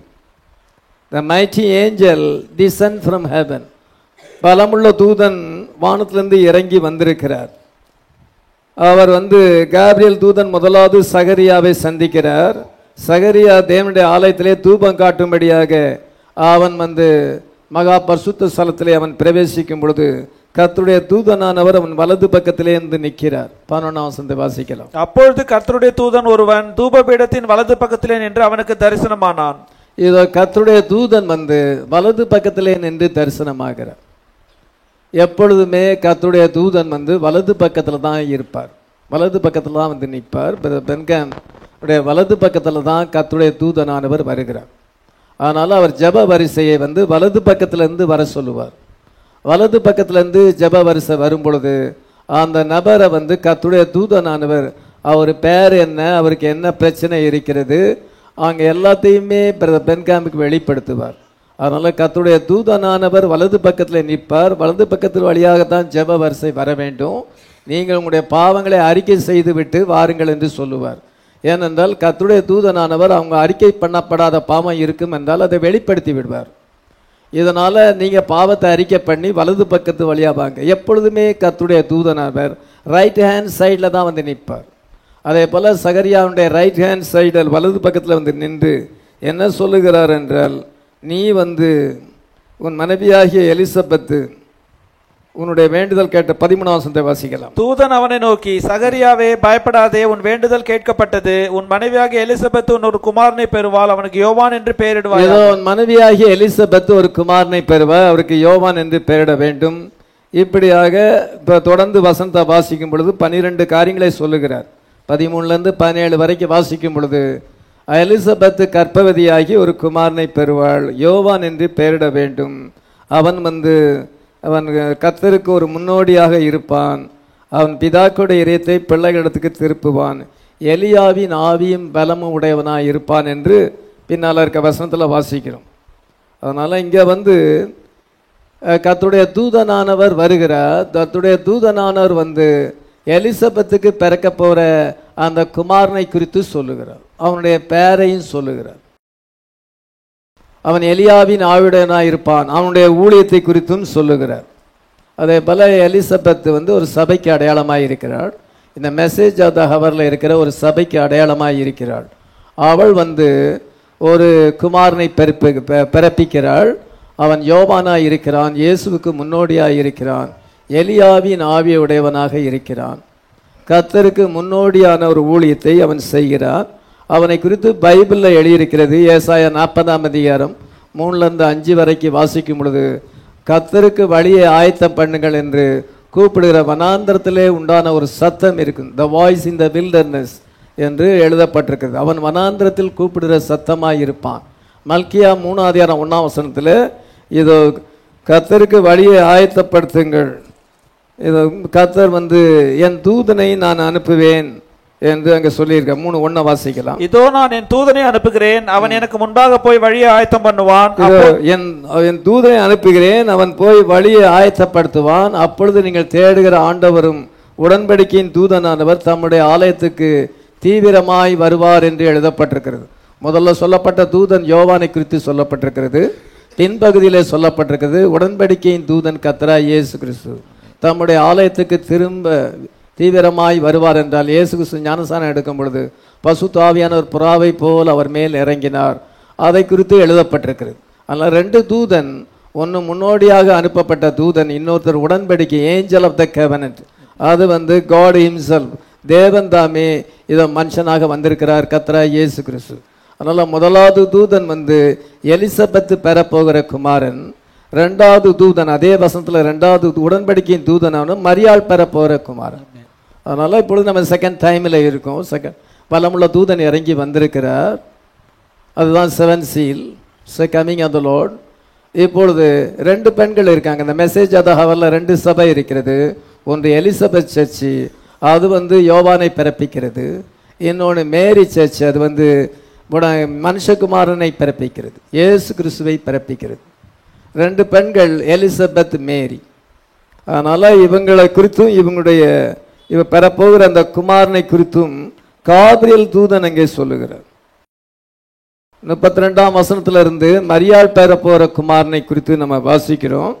இதை 1ஆம் அதிகாரத்தில் 13லேருந்து 19 வரைக்கும் அங்கே எலிசபெத்து பெறப்போகிற குமாரனை குறித்தும் 2 விசேஷித்த தூதர்கள். அதனால காபியல் வரும் பொழுது something important, something great is happening, இதோ பெரிய காரியம் நடக்கிறது. அதெல்லாம் ரெண்டு நபர்கள் அங்கே தோன்றுகிறார்கள். ஒன்று யோவான், இன்னொன்று கர்த்தராகிய இயேசு கிறிஸ்து. இந்த ரெண்டு பேரும் மிக விசேஷித்தவர்கள். இப்பொழுது இந்த ரெண்டு மினிஸ்ட்ரியும் நம் மத்தியில் இருக்கிறது. அதனால் எலிசபெத்து சபையானது யோவான் மினிஸ்ட்ரியை உடையதாக இருக்கிறது. யோவான் ஒரு தீர்க்கதரிசி. யோவான் சானகன் ஒரு கிரேட் ப்ராஃபிட். அவன் இயேசுவினுடைய முதலாம் வரைக்கு முன்னோடியாக அனுப்பப்பட்டவன். அந்த ஊழியம் இருக்கிறது. இன்னொன்று சன் ஆஃப் மேன் மினிஸ்ட்ரி, மனுஷகுமாருடைய ஊழியம் இருக்கிறது. ரெண்டு ஊழியங்கள் இருக்கிறது. ஒரு சபையானது அது யோவான் மினிஸ்ட்ரியை பிலீவ் பண்ணுகிறது, அதுக்கு மேலே அதால் போக முடியல. இன்னொரு சபை மேரி சர்ச்சு அது மனுஷகுமாரனை பிறப்பிக்கிறதா இருக்கிறது. அதெல்லாம் ரெண்டு ஊழியங்கள் இருக்கிறது. நீங்கள் எந்த விதமான ஊழியத்தை செய்கிறீங்க, நீங்கள் விதமான சபையில் இருக்கிறீர்கள் என்பதை நீங்கள் கொஞ்சம் யோசித்து பார்க்க வேண்டியதாக இருக்கிறது. சகரியாவுக்கு ஏஞ்சலிக் விசிட்டேஷன் வந்தது. கர்த்தருடைய தூதன் சகரியாவை சந்திக்கிறார். காபிரியல் தூதன் சந்திக்கும் பொழுது தகுந்த காலத்தில் நிறைவேறப்பட வேண்டிய அந்த வசனத்தை சொல்லும் பொழுது, எலிசபெத் ஒரு குமாரனை பெறுவாள் என்று சொல்லும் பொழுது, நான் வயசாகி போச்சு, என் மனைவி அதிக வயசாயிருக்கிறார், எப்படி குழந்தை பிறக்கும் என்று அதை அவன் விசுவாசிக்கலை. தகுந்த காலத்தில் நிறைவேற்க போகிற வார்த்தையை குறித்து அவன் விசுவாசியானாலே நீ அந்த குழந்தை பிறக்கும் வரைக்கும் ஊமையாய் இருப்பாய் என்று சொல்லப்பட்டது. அவன் தேவாலயத்திலே தூபம் காட்டிவிட்டு வெளியே வர தாமதமாகும் பொழுது, இதோ அவன் ஏதோ தரிசனத்தை கண்டிருக்கிறான் என்று ஜனங்கள் நினைக்கிறார்கள். வெளியே வந்த பொழுது அவனால் பேச முடியவில்லை. அவன் அந்த ஆசாரிய ஊழியம் நிறைவேறி முடிந்த பிறகு வீட்டுக்கு போகிறான். எலிசபெத் அவள் கர்ப்பவதியாகி அவர் கர்ப்பவதி ஆகிறாள். அப்பொழுது அவள் வெட்கப்பட்டு வெளியே வரவில்லை என்று சொல்லப்பட்டிருக்கிறது. அவள் அந்த ஏஞ்சலிக்கு விசிட்டேஷன் வந்தது, யோவானுடைய பிறப்பை குறித்து சொல்லப்பட்டது. ஆனாலும் அந்த எலிசபெத் சந்தோஷப்படுவதற்கு பதிலாக அவள் வெட்கப்பட்டு 5 மாதம் வெளியே வராதபடி வீட்டுக்குள்ளே அடைந்து இருந்து விட்டாள் என்று சொல்லப்பட்டிருக்கு. 41 நாட்களுக்கு பின்பு அவன் மனைவியாக எலிசபெத் கர்ப்பவதியாகி, ஜனங்களுக்குள்ளே எனக்கு உண்டாயிருந்த நிந்தையை நீக்கும்படியாக கர்த்தர் இந்த நாட்களில் என் மேல் கடாட்சம் வைத்து எனக்கு இப்படி செய்தருளினார் என்று சொல்லி 5 மாதம் வெளிப்படாதிருந்தாள். இது 5 மாதம் அவள் வெளிப்படாமல் இருந்தாள். அவள் வெட்கப்பட்டு, அவள் குழந்தை கன்செப்ஷன் ஆன உடனே சந்தோஷப்படணும். சந்தோஷப்படுவதற்கு பதிலாக அவள் வெட்கப்பட்டு அவள் 5 மாதம் வெளியே வராதபடி வீட்டுக்குள்ளே இருந்து விட்டாள். அவளுக்கு ரொம்ப டிப்ரெஷன் ஏற்பட்டது. அதனால் அவள் வெளியே வராமல் இருந்தனாலே குழந்தையானது அது மரித்து போன நிலைமையில் ஆகிவிட்டது. அவளுடைய வயிற்றிலே கர்ப்பத்திலே குழந்தையானது மரித்து போன நிலைமையில் இப்பொழுது 6ஆம் மாதம் வரும் பொழுது, அவளுக்கு 6ஆம் மாதம் வரும் பொழுது காபிரியல் தூதன் மேரியை சந்திக்கிறார். மேரியை சந்தித்து, இதோ நீ அவளுடைய வீட்டுக்குள்ளே பிரவேசித்து, இஸ்ரவேலுக்குள்ளே நீ ஆசீர்வதிக்கப்பட்டவள், கர்த்தர் உன்னோடு கூட இருக்கிறார், கிருபை பெற்றவளே வாழ்க என்று சொல்லுகிறதை நாம் வாசிக்கிறோம். லூக்கா 1:26 வாசிக்கலாம். 6ஆம் மாதத்திலே காபிரியல் 6ஆம் மாதத்திலே, அதனால 5 மாதம் அவள் வெளியே வரலன்னு போட்டிருக்கு. இப்பொழுது அடுத்த மாதம் 6ஆம் மாதம் 5 மாதம் என்ன செய்யற என்றால், அவள் உள்ளேயே வீட்டுக்குள்ளே இருந்து அவளுக்கு ஒரு டிப்ரெஷன் ஏற்பட்டனாலே உள்ளே இருக்கிற குழந்தைக்கு பாதிப்பு ஏற்பட்டு அது கிட்டத்தட்ட மரித்து போன நிலைமையில ஆகிவிட்டது. இப்பொழுது 6ஆம் மாதத்திலே காபிரியல் தூதன், அதே தூதன் அங்கே மேரியை சந்திக்கும் பொழுது அவள் அங்கே அவர் சொல்லுகிறார், உனக்கு இனத்தாளாகிய அந்த எலிசபெத்துக்கு இது 6ஆம் மாதம் என்று சொல்லப்பட்டிருக்கிறது. அவளுக்கு இப்பொழுது 6ஆம் மாதம் என்று அங்கே சொல்லுகிறார். 35ஆம் வசனத்தை வாசிக்கலாம். இதோ உனக்கு இனத்தாளா இருக்கிற எலிசபெத்தும் தன் முதிர் வயதிலே ஒரு புத்திரனை கர்ப்பம் தரித்திருக்கிறாள். மலடி எண்ணப்பட்ட அவளுக்கு இது 6ஆம் மாதம். மலடி எண்ணப்பட்ட அவளுக்கு இது 6ஆம் மாதம். இதை காபிரியல் தூதன் தான் சொல்லுகிறார். உனக்கு இனத்தாளாகிய 2 பேருமே அங்கே கசின்ஸா இருக்கிறாங்க, இனத்தாரர்களாக இருக்கிறார்கள். அவளுக்கு இப்பொழுது 6ஆம் மாதம் என்று காபிரியல் தூதன் தான் அந்த செய்தியை சொல்லுகிறார். அதனால இப்பொழுது அந்த மரியாள் எலிசபெத்தை சந்திக்க போகிறாள். சந்தித்த பொழுது காபியல் தூதன் சொன்ன காரியத்தை சொல்லும் பொழுது, அவருடைய நாமத்தை குறித்து சொல்லும் பொழுது, நான் கர்ப்பவதி ஆயிருக்கிறேன், நான் ஒரு குமாரனை பெறப்போகிறேன், அவருக்கு இயேசு என்று பெயரிட வேண்டும் என்று காபியல் தூதன் சொன்னார் என்று அந்த இயேசுங்க வார்த்தை அங்கே அவள் சொல்லும் பொழுது அவள் வயிற்றில் இருந்த குழந்தை களிப்பாய் துள்ளிவிட்டது என்று சொல்லப்பட்டிருக்கு. 41ஆம் வசனம். எலிசபெத்து மரியாளுடைய வாழ்த்துதலை கேட்ட பொழுது அவருடைய வயிற்றில் இருந்த பிள்ளை துள்ளிற்று. எலிசபெத்து பரிசுத்த ஆவியினால் நிரப்பப்பட்டு அவள் வயிற்றில் இருந்த பிள்ளையானது துள்ளிது. இயேசுவின் நாமம் முதலாவது மனுஷ உதடுகளினாலே உச்சரிக்கப்படும் பொழுது அங்கே ஜீவன் வந்தது, அந்த குழந்தைக்கு ஜீவன் வந்தது, அங்கே அந்த குழந்தைக்கு உயிர் மீட்சி வந்தது, அந்த குழந்தை அங்கே களிப்பாய் துள்ளிவிட்டது. அவருடைய நாமத்துக்கு அவ்வளவு வல்லமை இருக்கிறது. ஹல்லேலூயா. அப்பொழுது எலிசபெத்து பரிசுத்த ஆவியினாலே நிரப்பப்படுகிறாள். அவளுடைய இதை எம்ப்ராஸ்மெண்ட், அவள் ஒரு வெக்கப்பட்டு இருந்தவள், இப்பொழுது அவள் சந்தோஷப்படுகிறாள். அவள் பரிசுத்த ஆவியினாலே நிரப்பப்படுகிறாள்.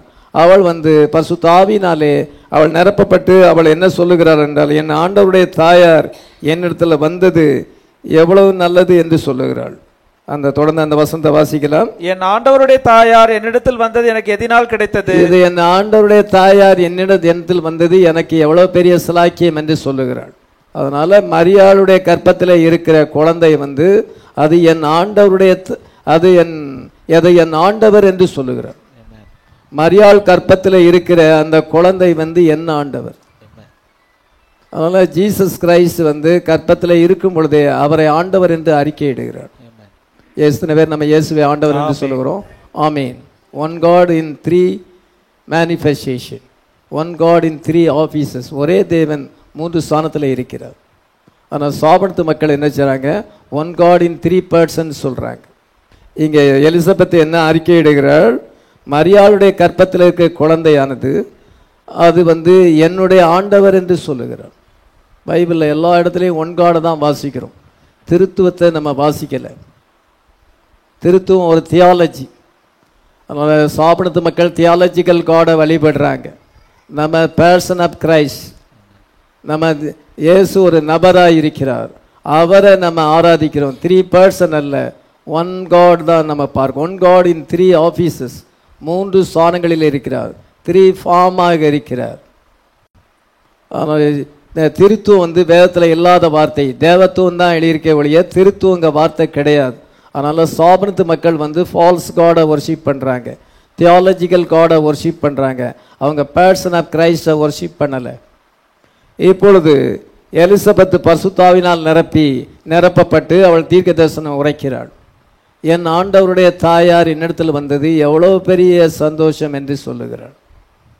பாருங்க, அதனால 2 பெண்கள் இருக்கிறாங்க. ஒரு பெண்ணுடைய கற்பத்தில் ஜீசஸ் கிரைஸ்ட் இருக்கிறார், அவர் நம்முடைய தேவனாக இருக்கிறார், நம்முடைய ஆண்டவராக இருக்கிறார். ஆனால் எலிசபெத்து கற்பத்திலையும் ஒரு விசேஷித்த குழந்தை இருக்கிறது. அது சகரியாவுக்கும் எலிசபெத்துக்கும் அங்கே உண்டான ஒரு குழந்தை. அந்த குழந்தையை குறித்தும் காபியல் தூதன் ரொம்ப பெருமையாக சொல்லியிருக்கிறார். அந்த குழந்தையை அவள் சுமந்து கொண்டிருக்கிறாள். அதனால் அதே இயேசு கிறிஸ்துவினுடைய முதலாம் வருகையின் போது 2 பெண்கள் இருந்தாங்க. இப்பொழுது நம்ம 2ஆம் வருகையில் இருக்கிறோம். நம்ம மேலே எடுத்துக்கொள்ளப்பட வேண்டும், பாடி சேஞ்ச் அண்ட் ரேப்சரை எதிர்நோக்கி இருக்கிறோம். இங்கே 2 பெண்கள் இருக்கிறாங்க. ஒன்று எலிசபெத்து, இன்னொன்று மேரி. எலிசபெத்துக்கு ஏஞ்சலிக் விசிட்டேஷன் வரல, சகரியாவுக்கு தான் ஏஞ்சலிக் விசிட்டேஷன் வந்துச்சே ஒழிய. ஆனால் எலிசபெத்துக்கு அங்கே ஏஞ்சலிக் விசிட்டேஷன் வரல. அதே போல் எலிசபெத்து சர்ச்சுக்கு ஏஞ்சலிக் விசிட்டேஷன் கிடையாது. தேவதூதன் எலிசபெத்தை சந்திக்கலை, பணமுள்ள தூதன் அந்த எலிசபெத்து சர்ச்சை சந்திக்கலை. ஆனால் மேரி சர்ச்சை சந்திச்சிருக்கிறார். ஹல்லேலூயா. அதாவது கர்த்தர் இறங்கி வந்தது தான் 7ஆம் முத்திரை. 7 seal is the coming of the Lord. அதனால் இந்த மேகத்தில் எப்படி எடுத்துக்கொள்ளப்பட்டாரோ அதே மாதிரி அவர் திரும்ப வருவார் என்று சொல்லப்பட்டிருக்கிறது. கலிலேயாகிய மனுஷரே, நீங்கள் ஏன் வானத்தை அண்ணாந்து பார்த்து கொண்டிருக்கிறீர்கள்? உங்கள் கண்களுக்கு முன்பாக இயேசுவானவர் எப்படி எடுத்துக்கொள்ளப்பட்டாரோ அப்படியே திரும்ப மறுபடியும் வருவார் என்று அப்போஸ்தலர் 1:11 வாசிக்கிறோம். ஒரு மேகம் அவரை எடுத்துக்கொண்டது, அதே போல் அவர் மேகத்தில் வருவார். எல்லா சபையிலும் மெசேஜ் ஆஃப் த ஹவரில் எல்லா சபையிலையும் நீங்கள் பார்த்தீங்கன்னா மேகஸ்தம்பம் போட்டிருப்பாங்க. அந்த படத்தை போடாத சர்ச்சு எதுவுமே கிடையாது. ஆனால் அது என்னன்னு கேட்டால் அது ஒரு அடையாளம்னு சொல்லுவாங்க. அது வந்து 7 சீல்னு சொல்ல மாட்டாங்க. அதுதான் 7 சீல். அதெல்லாம் 7ஆம் முத்திரை வந்து அவர் மேகத்திலே வந்தது. It is a coming of lord. அது கர்த்தருடைய வருகையாக இருக்கிறது. அதனால் சில சபைகளுக்கு 7ஆம் முத்திரையை விசுவாசிப்பதில்லை. அது எலிசபெத் சர்ச்சு. அது கமிங் ஆஃப் த லார்டை விசுவாசிப்பதில்லை. Coming of the Lord 1 Thessalonians 4:16-17 சொல்லியிருக்க வண்ணமாக அது 3 ஸ்டேஜஸாக இருக்குது. அவங்களுக்கு அதை குறித்து வெளிப்பாடு இல்லை. அநேக சபைகளுக்கு 7ஆம் முத்திரை திறக்கலை. அது எலிசபெத் சர்ச். ஆனால் எலிசபெத் கற்பத்தில் யோவான் சானகன் இருக்கிறான். யோவான் சானகன் எலியாவின் ஆவியை பெற்றவர். மல்கியா 4:5-6 எலியாவின் ஆவியை உடைய ஒரு தீர்க்கதரிசி வருவார் என்று எல்லாரும் விசுவாசிக்கிறாங்க. அவருடைய செய்தியை விசுவாசிக்கிறாங்க. மெசேஜ் புக்ஸ் வச்சிருக்கிறாங்க. இதோ ஆனாலும் அவங்க என்ன செய்ய மாட்டாங்கன்னா அந்த ஏஞ்சலிக் விசிட்டேஷன் அவங்களுக்கு இல்லை. அவங்களுக்கு அந்த 7 சீல பிலீவ் பண்ணலை. 7 சீல பிலீவ் பண்ணாமல் மெசேஜ் ஆஃப் த ஹவரில் இருக்கிறவங்க எல்லாருமே அவங்க வந்து எலிசபெத் சர்ச்சை சேர்ந்தவங்க, மேரி சர்ச்சை சேர்ந்தவங்க. மேரிக்கு ஏஞ்சலிக் விசிட்டேஷன் வந்தது. கர்த்தருடைய தூதனானவர் அங்கே நாசரேத் ஊரில் இந்த மரியாளுடைய வீட்டுக்குள்ளே பிரவேசித்து நேரடியாக அங்கே பேசுகிறார்.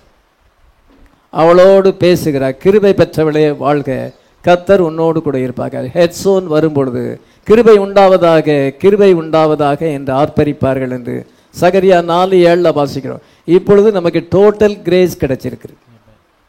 இந்த மெசேஜ் வந்து இந்த ஃபுல்னஸ் ஆஃப் வேர்டு வந்து நமக்கு டோட்டல் கிரேஸை கொண்டு வருது. நம்ம கிருபை பெற்றவர்களாக இருக்கிறோம். இஸ்ரேலுக்குள்ளே நீ ஆசீர்வதிக்கப்பட்டவள் என்றால் எத்தனையோ சபை இருக்குது. அந்த சபையில் நீ ஆசீர்வதிக்கப்பட்ட சபையாக இருக்கிறாய். அதனால் எத்தனையோ சர்ச்சஸ் இருக்குது. இந்த ஏஞ்சலிக் விசிட்டேஷன் வந்துச்சுன்னா 7 சீல பிலீவ் பண்ணுற சர்ச்சு தான் ஆசீர்வதிக்கப்பட்ட சபை. அதனால் இஸ்ரேலுக்குள்ளே நிறைய பெண்கள் இருக்கிறாங்க. அந்த பெண்களுக்குள்ளே நீ ஆசீர்வதிக்கப்பட்டவள். அதனால் நீ வந்து நீ ஆசீர்வதிக்கப்பட்ட சபை. ஏனென்றால் உனக்கு ஏஞ்சலிக் விசிட்டேஷன் வந்திருக்கிறது. நீ 7 சீல பிலீவ் பண்ணுறா. நீ 7 சீல பற்றிய வெளிப்பாடு இருக்கிறது.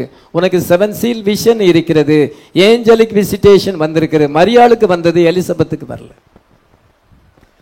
அடுத்தபடியாக மரியாள் ஒரு கன்னிகையாக இருக்கிறாள். ஆனால் எலிசபெத் வந்து எப்படி இருக்கிறாள் என்றால் அவள் வந்து ஒரு மனைவியாக இருக்கிறாள். சகரியாவின் மனைவியாக இருக்கிறார், மேரீட் உமன். ஆனால் மேரி வந்து she was a virgin. அவள் ஒரு கன்னிகையாக இருக்கிறாள். எத்தனோ கன்னிகள் இருக்கிறார்கள். எத்தனையோ கன்னிகள் இருந்தாலும் இதோ மரியாளை ஆண்டவர் தெரிந்து கொண்டார். அதனால கர்த்தருக்குள் அவள் ஆசீர்வதிக்கப்பட்டவள். அவளை ஆண்டவர் அங்கே சோசன் பண்ணினார். அவளை வந்து ப்ரீடெஸ்டினேட்டட் பண்ணினார். முன்குறிக்கப்பட்டவளாக இருந்தால் அவள் தேவனால் தெரிந்து கொள்ளப்பட்டவளாக இருந்தால் எலக்ட் லேடியாக அவள் இருக்கிறாள். அதனால மரியாள் இடத்துல தான் கர்த்தருடைய தூதனானவர் வந்தார் ஒழிய வேற யார்ட்டையும் வரல. இப்பொழுது காபியல் தூதன் சொல்லுகிறார், என்ன நீ கர்ப்பவதியாகி ஒரு குமாரனை பெறுவாய் என்று சொல்லும் பொழுது, புருஷனை அறியேனே அது எப்படி நடக்கும்? கர்த்தரால் ஆகாத காரியம் ஒன்று உண்டோ? தேவனால் எல்லாம் கூடும் என்று சொல்லும் பொழுது அவளுடைய வார்த்தையின்படி ஆக கடவது. லூக்கா 1:38 அந்த வார்த்தைக்கு ஒப்பு கொடுக்கும் பொழுது பரிசுத்த ஆவி அவள் மேல் நிழலிட்டது. அவள் பரிசுத்த ஆவினாலே கர்ப்பவதியானாள் என்று பைபிளில் நம்ம வாசிக்கிறோம். அதனால் நம்ம என்ன செய்கிறோம்னா, இது வந்து புருஷனுக்கும் மனைவிக்கும் மாம்சத்தின்படி பிறந்தது யோவான் சானகன். ஆனால் மரியாள் பிறப்பித்த குழந்தை வந்து ஸ்போக்கன் வேர்டு சைல்டாக இருக்கிறது. அது பரிசுத்த ஆவியினால் உண்டான குழந்தையாக இருக்கிறது. அது உரைக்கப்பட்ட வார்த்தை அவள் விசுவாசிக்கும் பொழுது அங்கே இயேசு கிறிஸ்து அங்கே உற்பத்தியானார். அவருடைய கர்ப்பத்திலே இயேசு கிறிஸ்து அங்கே உருவானார். மனுஷகுமாரன் அங்கே தோன்றினார்.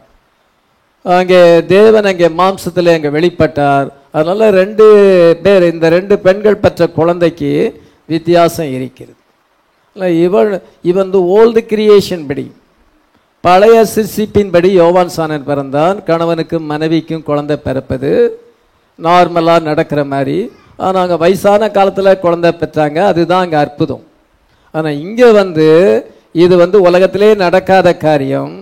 அவள் கன்னியாக இருக்கிறாள், புருஷனை அறியவில்லை.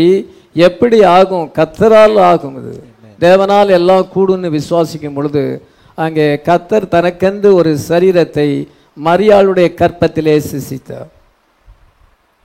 ஆனால் இந்த குழந்தை பிறப்புக்கும் அந்த குழந்தை பிறப்பதற்கும் வித்தியாசம் இருக்கிறது. அதே போல் இந்த எலிசபெத் சர்ச்சில் எல்லாமே நார்மலாக நடக்கிறது. ஒருத்தர் வா சர்ச்சுக்கு வான்னு கூப்பிடுறது, எங்கள் சர்ச்சுக்கு வா எங்கள் சர்ச்சுக்கு வா அப்படின்னு அவங்க ஒரு ஆத்மாவை அழைச்சி தங்களுடைய சர்ச்சுக்கு கொண்டு வராங்க.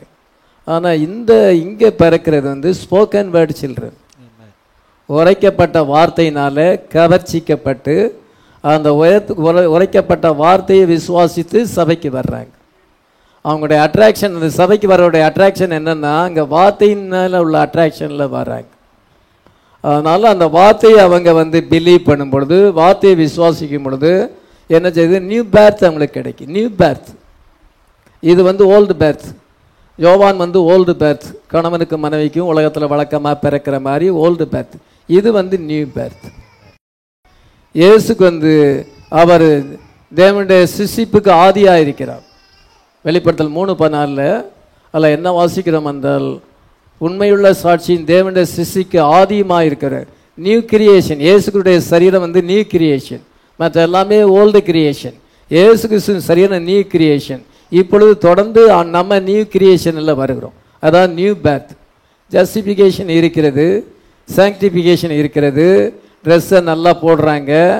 இதை காலில் ஹை ஹீல்ஸ் போடுறதில்ல, ஹை ஹீல்ஸ் போடாமல் நார்மலாக செருப்பு போடுறாங்க.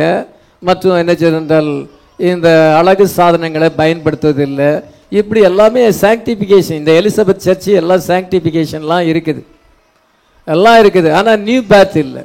பேப்டிசம் அது ஹோலி கோஸ்ட் இல்லை, அது பரிசுத்தாவியினால் உண்டானதல்ல, அது மாம்சத்தின்படி உண்டானது.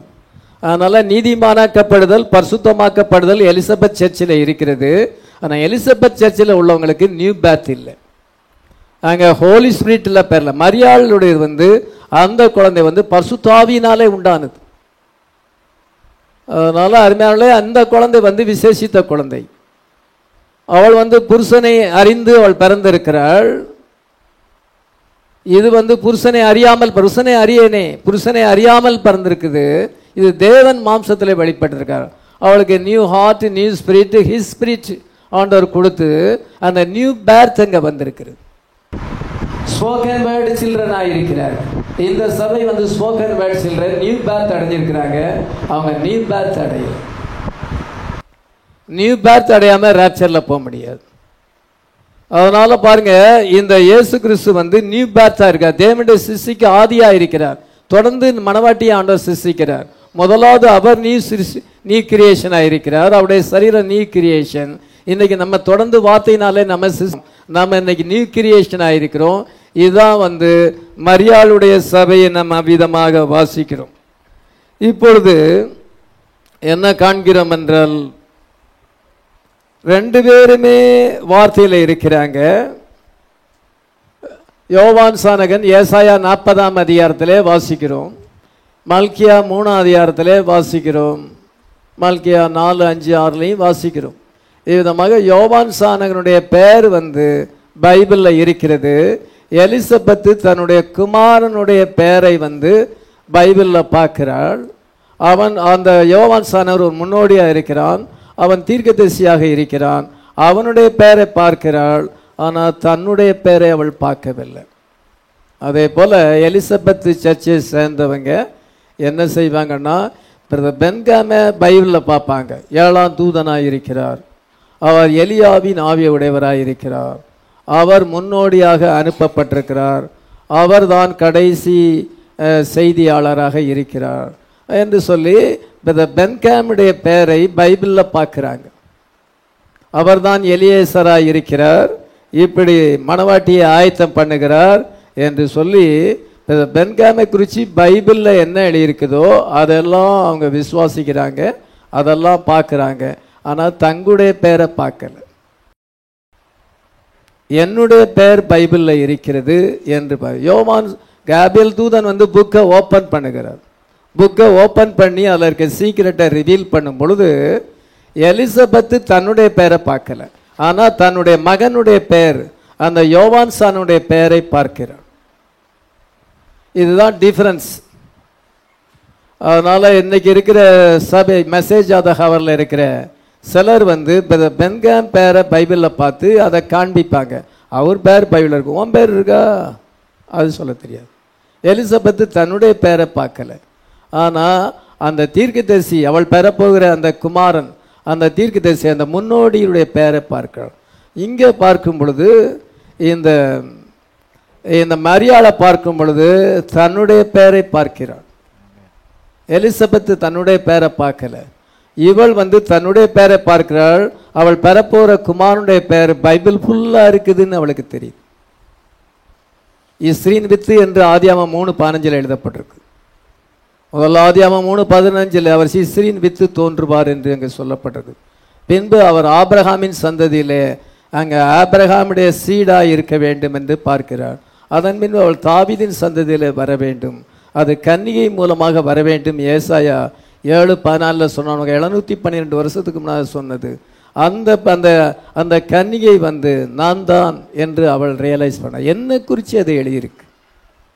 காபிரியேல் தூதன் அதை ரிவீல் பண்ணும் பொழுது இது அது தன்னை குறித்து அங்கே எழுதியிருக்கிறது என்பதை அவள் தன்னுடைய பெயரை அங்கே பார்க்கிறாள். அந்த கன்னிகை நான் தான். அந்த இஸ்ரீ என்ன வித்துன்னு சொல்லுவாங்க, அந்த இஸ்ரீ வந்து நான் தான். ஆதி ஆமத்திலிருந்து அவள் கையில் மல்கியா வரைக்கும் இருக்கு, எல்லாத்திலையும் தன்னுடைய பெயரை பார்க்கிறாள். தன்னுடைய மகனுடைய பெயர் இயேசு கிறிஸ்துடைய பெயரை பார்க்கிறாள். ஆனால் எலிசபெத்துக்கு பார்க்க முடியல. அதே போல் எலிசபெத் சர்ச்சை சேர்ந்தவங்க தீர்க்கதரிசியை குறித்து நல்லா சொல்ல தெரியும், ரொம்ப அருமையாக சொல்ல தெரியும். அதே சமயத்தில் தங்களுடைய பெயரை காண முடியாது. இன்னைக்கு புக்கு ஓப்பன் ஆகிருக்குது, 7 சீல்டு புக்கு ஓப்பன் ஆகிருக்கு. எதுக்காக ஓப்பன் ஆகிருக்கிறது? நம்முடைய பெயரை ஆதியாகமத்திலிருந்து வெளிப்படுத்தல் வரைக்கும் பார்க்க வேண்டும். You see your name in the Lamb's book of life.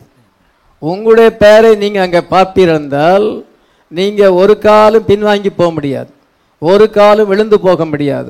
உங்களுடைய பெயர் ஆட்டுக்குட்டியான்ற ஜீவ புஸ்தகத்தில் ஒரு காலம் கிறுக்கப்பட முடியாது. நீங்கள் ரேப்சரில் பங்கு பெறதுக்கு எந்த சந்தேகம் கிடையாது, நிச்சயமாக பங்கு பெறுவீங்க. நீங்கள் அதை பற்றி சந்தேகப்பட வேண்டிய அவசியமே இல்லை. உங்களுடைய பெயரை பார்த்தா, நான் என்னுடைய பெயரை பார்க்கிறேன், இப்பொழுது அந்த பார்க்க வேண்டிய நேரம் அது. புக்கு ஓப்பன் ஆகலைன்னா பார்க்க முடியாது.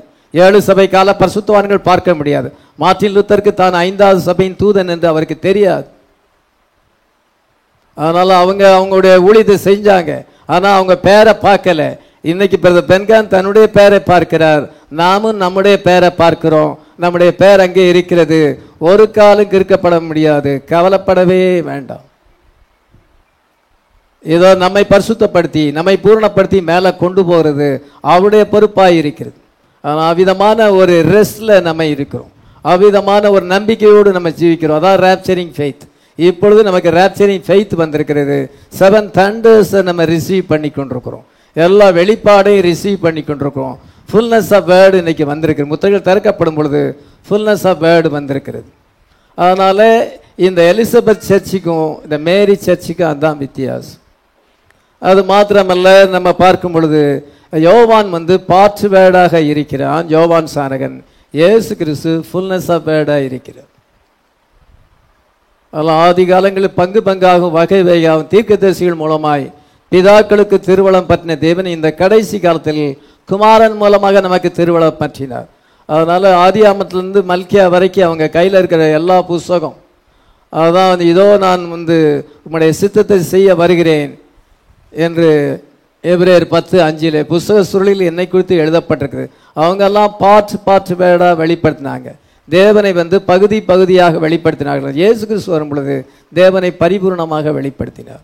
காட் மேனிஃபெஸ்டட் இன் பிளஸ், தேவன் மாம்சத்தில் வெளிப்பட்டார். அதனால 7 சபை காலங்களாக செய்தி வந்து பார்ட்டாக சொல்லப்பட்டது. கொஞ்சம் கொஞ்சமாக இதோ பவுல், இரேனியஸ், மார்ட்டின் லூத்தர், கொலம்போ, அங்கே வெஸ்லி, பென்காம் 7 சபை கால தூதர்கள் கொஞ்சம் கொஞ்சமாக இயேசு கிறிஸ்துவை வெளிப்படுத்தினார்கள்.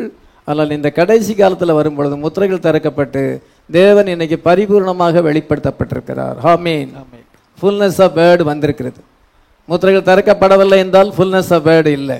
இப்பொழுது ஃபுல்னஸ் ஆஃப் வேர்டு வந்திருக்கிறது. நம்ம வந்து அந்த டைமில் நம்ம இன்னைக்கு ஜீவிக்கிறோம். அதான் மேரி வந்து ஃபுல்னஸ் ஆஃப் வேர்டை பிறப்பித்தாள். ஆனால் எலிசபெத் வந்து பார்ட் வேர்டை பிறப்பித்தாள். யோவான் சானகனை அவள் பிறப்பிக்கும் பொழுது அது பார்ட் வேர்டு. இது வந்து மேரி இயேசு கிறிஸ்துவை பிரசிப்பிக்கும் பொழுது அது ஃபுல் வேர்டாக இருக்கிறது. நிறைவானது வரும் பொழுது குறைவானது ஒளிந்து போகும். 7 சபை காலங்களிலே குறைவான செய்தி, ஏனென்றால் முத்திரைகள் திறக்கப்படவில்லை. இப்பொழுது முத்திரைகள் திறக்கப்பட்டனாலே நம்ம ஃபுல்னஸ் ஆஃப் வேர்டில் இருக்கிறோம். ஆமென். ஆமென். இந்த ஃபுல்னஸ் ஆஃப் வேர்டு தான் நம்ம ரேப்சரை கொண்டு வரும். அல்ல மேரி சர்ச்சு வந்து அது ஃபுல்னஸ் ஆஃப் வேர்டாக இருக்கிறது. எலிசபெத் சர்ச்சு வந்து பார்ட் வேர்டாக இருக்கிறது. அல்ல பார்ட் வேர்டில் இருக்கிறாங்க. அவங்க வந்து 7Cல பிலீவ் பண்ண முடியாது. மனுஷகுமாரனுடைய ஊழியத்தை பிலீவ் பண்ண மாட்டாங்க. நீங்கள் எங்கே இருக்கிறீங்கன்னா நாங்கள் வந்து லவோதைக்கால இருப்போம். உங்களை கேட்டிங்கன்னா நீங்கள் எங்கன்னா எட்டர்னல் சர்ச் ஏஜில் இருப்பீங்கன்னு சொல்ல முடியும். இந்த பென்காமோடு எல்லாம் முடிஞ்சு போச்சுன்னு விசுவாசிப்பாங்க எலிசபெத் சர்ச்சு. ஆனால் மேரி சர்ச் என்னென்னா இப்பொழுது பிரைட் ஏஜில் இருக்கிறது. இந்த பென்காமை எடுத்துக்கொள்ளப்பட்டலேருந்து ரேப்சர் வரைக்கும் அதுக்கு பேர் எட்டர்னல் சர்ச் ஏஜ், நித்திய சபை காலம். அதனால் நம்ம இப்பொழுது எட்டர்னல் சர்ச் ஏஜில் இருக்கிறோம். நம்ம லவோதிக்கால இல்லை. உலகமானது லவோதிக்கால இருக்கிறது, சாபன லவோதிக்கால இருக்கிறது. நம்ம வந்து பிரைட் ஏஜில் இருக்கிறோம், எட்டர்னல் சர்ச் ஏஜில் இருக்கிறோம். நம்ம 7 தண்டர்ஸை பிலீவ் பண்ணுறோம். நம்ம வந்து மனுஷகுமாரனுடைய ஊழியத்தை நம்ம பிலீவ் பண்ணுறோம். இவ்விதமாக இது ஃபுல்னஸ் ஆஃப் வேர்டை பிலீவ் பண்ணுகிறது. அது பார்ட் வேர்டாக இருக்கிறது. தீர்க்கதரிசியை விசுவாசிக்கிறாங்க, அதுக்கு மேலே அவங்களால போக முடியாது. கர்த்தர் ஒரு தீர்க்கதரிசியை அனுப்பினார் என்று அவ்வளோதான் சொல்ல முடியும். அந்த புஸ்தத்தை தான் வாசிட்டு இருப்பாங்களே ஒழிய அதை பைபிளோடு ஒப்பிட்டு பார்த்து அதை பிரசங்கம் பண்ண தெரியாது. அது ஆதியாமத்திலிருந்து வெளிப்படுத்தல் வரைக்கும் பொருத்தி காமிக்க முடியாதே ஒழிய அவங்க வந்து என்ன செய்றாங்க, பார்ட் வேர்டில் இருக்கிறாங்க. என்ன சொல்லுகிறார், as Christ was in Mary so the word is in the bride. மரியாளுக்குள்ளே கிறிஸ்து இருந்தது போல இப்பொழுது வார்த்தையானது இந்த fullness of word, Jesus fullness of வேர்டாக இருக்கிறார். அந்த ஃபுல்னஸ் ஆஃப் வேர்டு மனவாட்டிக்குள்ளே இருக்கிறது. ஃபர்ஸ்ட் கமிங் எப்படியோ அதே தான் செகண்ட் கமிங். மரியாள் பெற்ற அங்கே எலிசபெத்து பெற்ற குமாரன் வந்து தண்ணீரினால தான் ஞானஸ்தானம் கொடுக்க முடியும். அதனால் யோவான் சானகன் என்ன சொல்லுகிறான் என்றால், நான் உங்களுக்கு தண்ணீரினாலே ஞானஸ்தானம் கொடுக்கிறேன். மத்தேயு 3:11 வாசிக்கலாம். மனம் திரும்புதலுக்கு என்று நான் ஜலத்தினால் உங்களுக்கு ஞானஸ்தானம் கொடுக்கிறேன். எனக்கு பின் வருகிறவரோ என்னிலும் வல்லவராய் இருக்கிறார். அவருடைய பாதரட்சைகளை சுமக்கிறதுக்கு நான் பாத்திரன் அல்ல. அவர் பரிசுத்த ஆவியினாலும் அக்னியினாலும் உங்களுக்கு ஞானஸ்தானம் கொடுப்பார். இது அங்கே யோவான் சானகன் சொல்றான், நான் உங்களுக்கு தண்ணீர்னால ஞானஸ்தானம் கொடுக்கிறேன். ஆனால் எனக்கு பின்னால் வருகிறவர் வந்து உங்களுக்கு பரிசுத்த ஆவியினாலும் அக்கினினாலும் ஞானஸ்தானம் கொடுப்பார் என்று சொல்லுகிறார். அதனால் எலிசபெத் சர்ச்சானது என்ன செய்கிறது என்றால், அது தண்ணீரினால ஞானஸ்தானத்தை தான் பெற முடியுமே ஒழிய பரிசுத்த ஆவியின் ஞானஸ்தானத்தை கொடுக்க முடியாது. ஆனால் மேரி சர்ச்சி, மேரி பிறப்பிக்கிற அந்த குழந்தை வந்து எனக்கு பின் வருகிறவர் என்னிடம் வந்து வல்லமையுள்ளவர், என்னிலும் மேலானவர், அவர் உங்களுக்கு பரிசுத்த ஆவியினாலும் அக்கினினாலும் ஞானஸ்தானம் கொடுப்பார். அதனால் நம்ம வந்து இன்னைக்கு பரிசுத்த ஆவியினாலும் அக்கினினாலும் ஞானஸ்தானம் கொடுக்கும். இப்படி 2 சர்ச் இருக்கிறது. எந்த சர்ச்சை நம்ம சேர்ந்தவர்களாக இருக்கிறோம்? What kind of church do we have? எந்த சர்ச்சை நம்ம சேர்ந்தவர்களாக இருக்கிறோம்? Gabriel announced the first coming. Gabriel will announce the second coming. இப்பொழுது நம்ம செகண்ட் கமிங்ல இருக்கிறோம். பார்ட் வேர்டில் இருக்கிறோமா அல்லது ஃபுல் வேர்டில் இருக்கிறோமா? அப்போலோ என்கிறவன் அவன் வந்து வேதத்தில் தேறினவனாய் இருக்கிறான். ஆனால் யோவான் கொடுத்த ஞானஸ்தானத்தை மற்றும் அறிந்தவனாய் இருக்கிறான். ஆனால் பவுல் வந்து கர்த்தராகிய இயேசுவின் நாமத்திலே ஞானஸ்தானத்தை அறிந்தவனாய் இருக்கிறான். நீங்கள் பரிசுத்தாவி பெற்றீர்களா? பரிசுத்தாவினா என்னன்னு தெரியாது. அதான் யோவான் சபை. ஆனால் பவுல் சபை வந்து என்ன செய்யணும்னா அது மேரி சர்ச்சாக இருக்கிறது. அவங்களுக்கு ஞானஸ்தானம் கொடுத்தான். அவர்கள் பரிசுத்தாவினாலே நிரப்பப்பட்டார்கள். Emptying messages, emptying out messages, எல்லாத்துலேருந்து சுத்திகரிக்கப்படுறாங்க. ஆனால் நிரப்பப்படலை. அவங்க எல்லாத்துலேருந்து பிரிஞ்சு வர்றாங்க, சாபனத்தை விட்டு பிரிஞ்சு வர்றாங்க. இதோ எலிசபெத் சர்ச்சி. ஆனால் அவங்க நிரப்பப்படலை, பரிசுத்தாவினால நிரப்பப்படலை. பவுல் அங்கே வரும் பொழுது அவங்களுக்கு இயேசு கிறிஸ்து நாமத்தில் ஞானஸ்தானம் பொழுது ஃபில்லிங் அப் மெசேஜ், வார்த்தையினாலே அவங்க நிரப்பப்படுறாங்க. வித்தவுட் த நியூ பர்த், அவங்களுக்கு நியூ பர்த் இல்லை. பரிசுத்தாவின் அபிஷேகம் தான் நியூ பர்த்தாக இருக்கிறது. அதுதான் வந்து பெர்ஃபெக்ட் ஃபெய்த்தாக இருக்கிறது. பென்காம் என்ன சொல்லுகிறார் என்றால் faith is knowing your position in the world. வார்த்தையிலே நம்ம எங்கே இருக்கிறோம் என்பதை அறிந்து கொள்வது, அதுதான் பெர்ஃபெக்ட் ஃபெய்த். தாங்க யார்?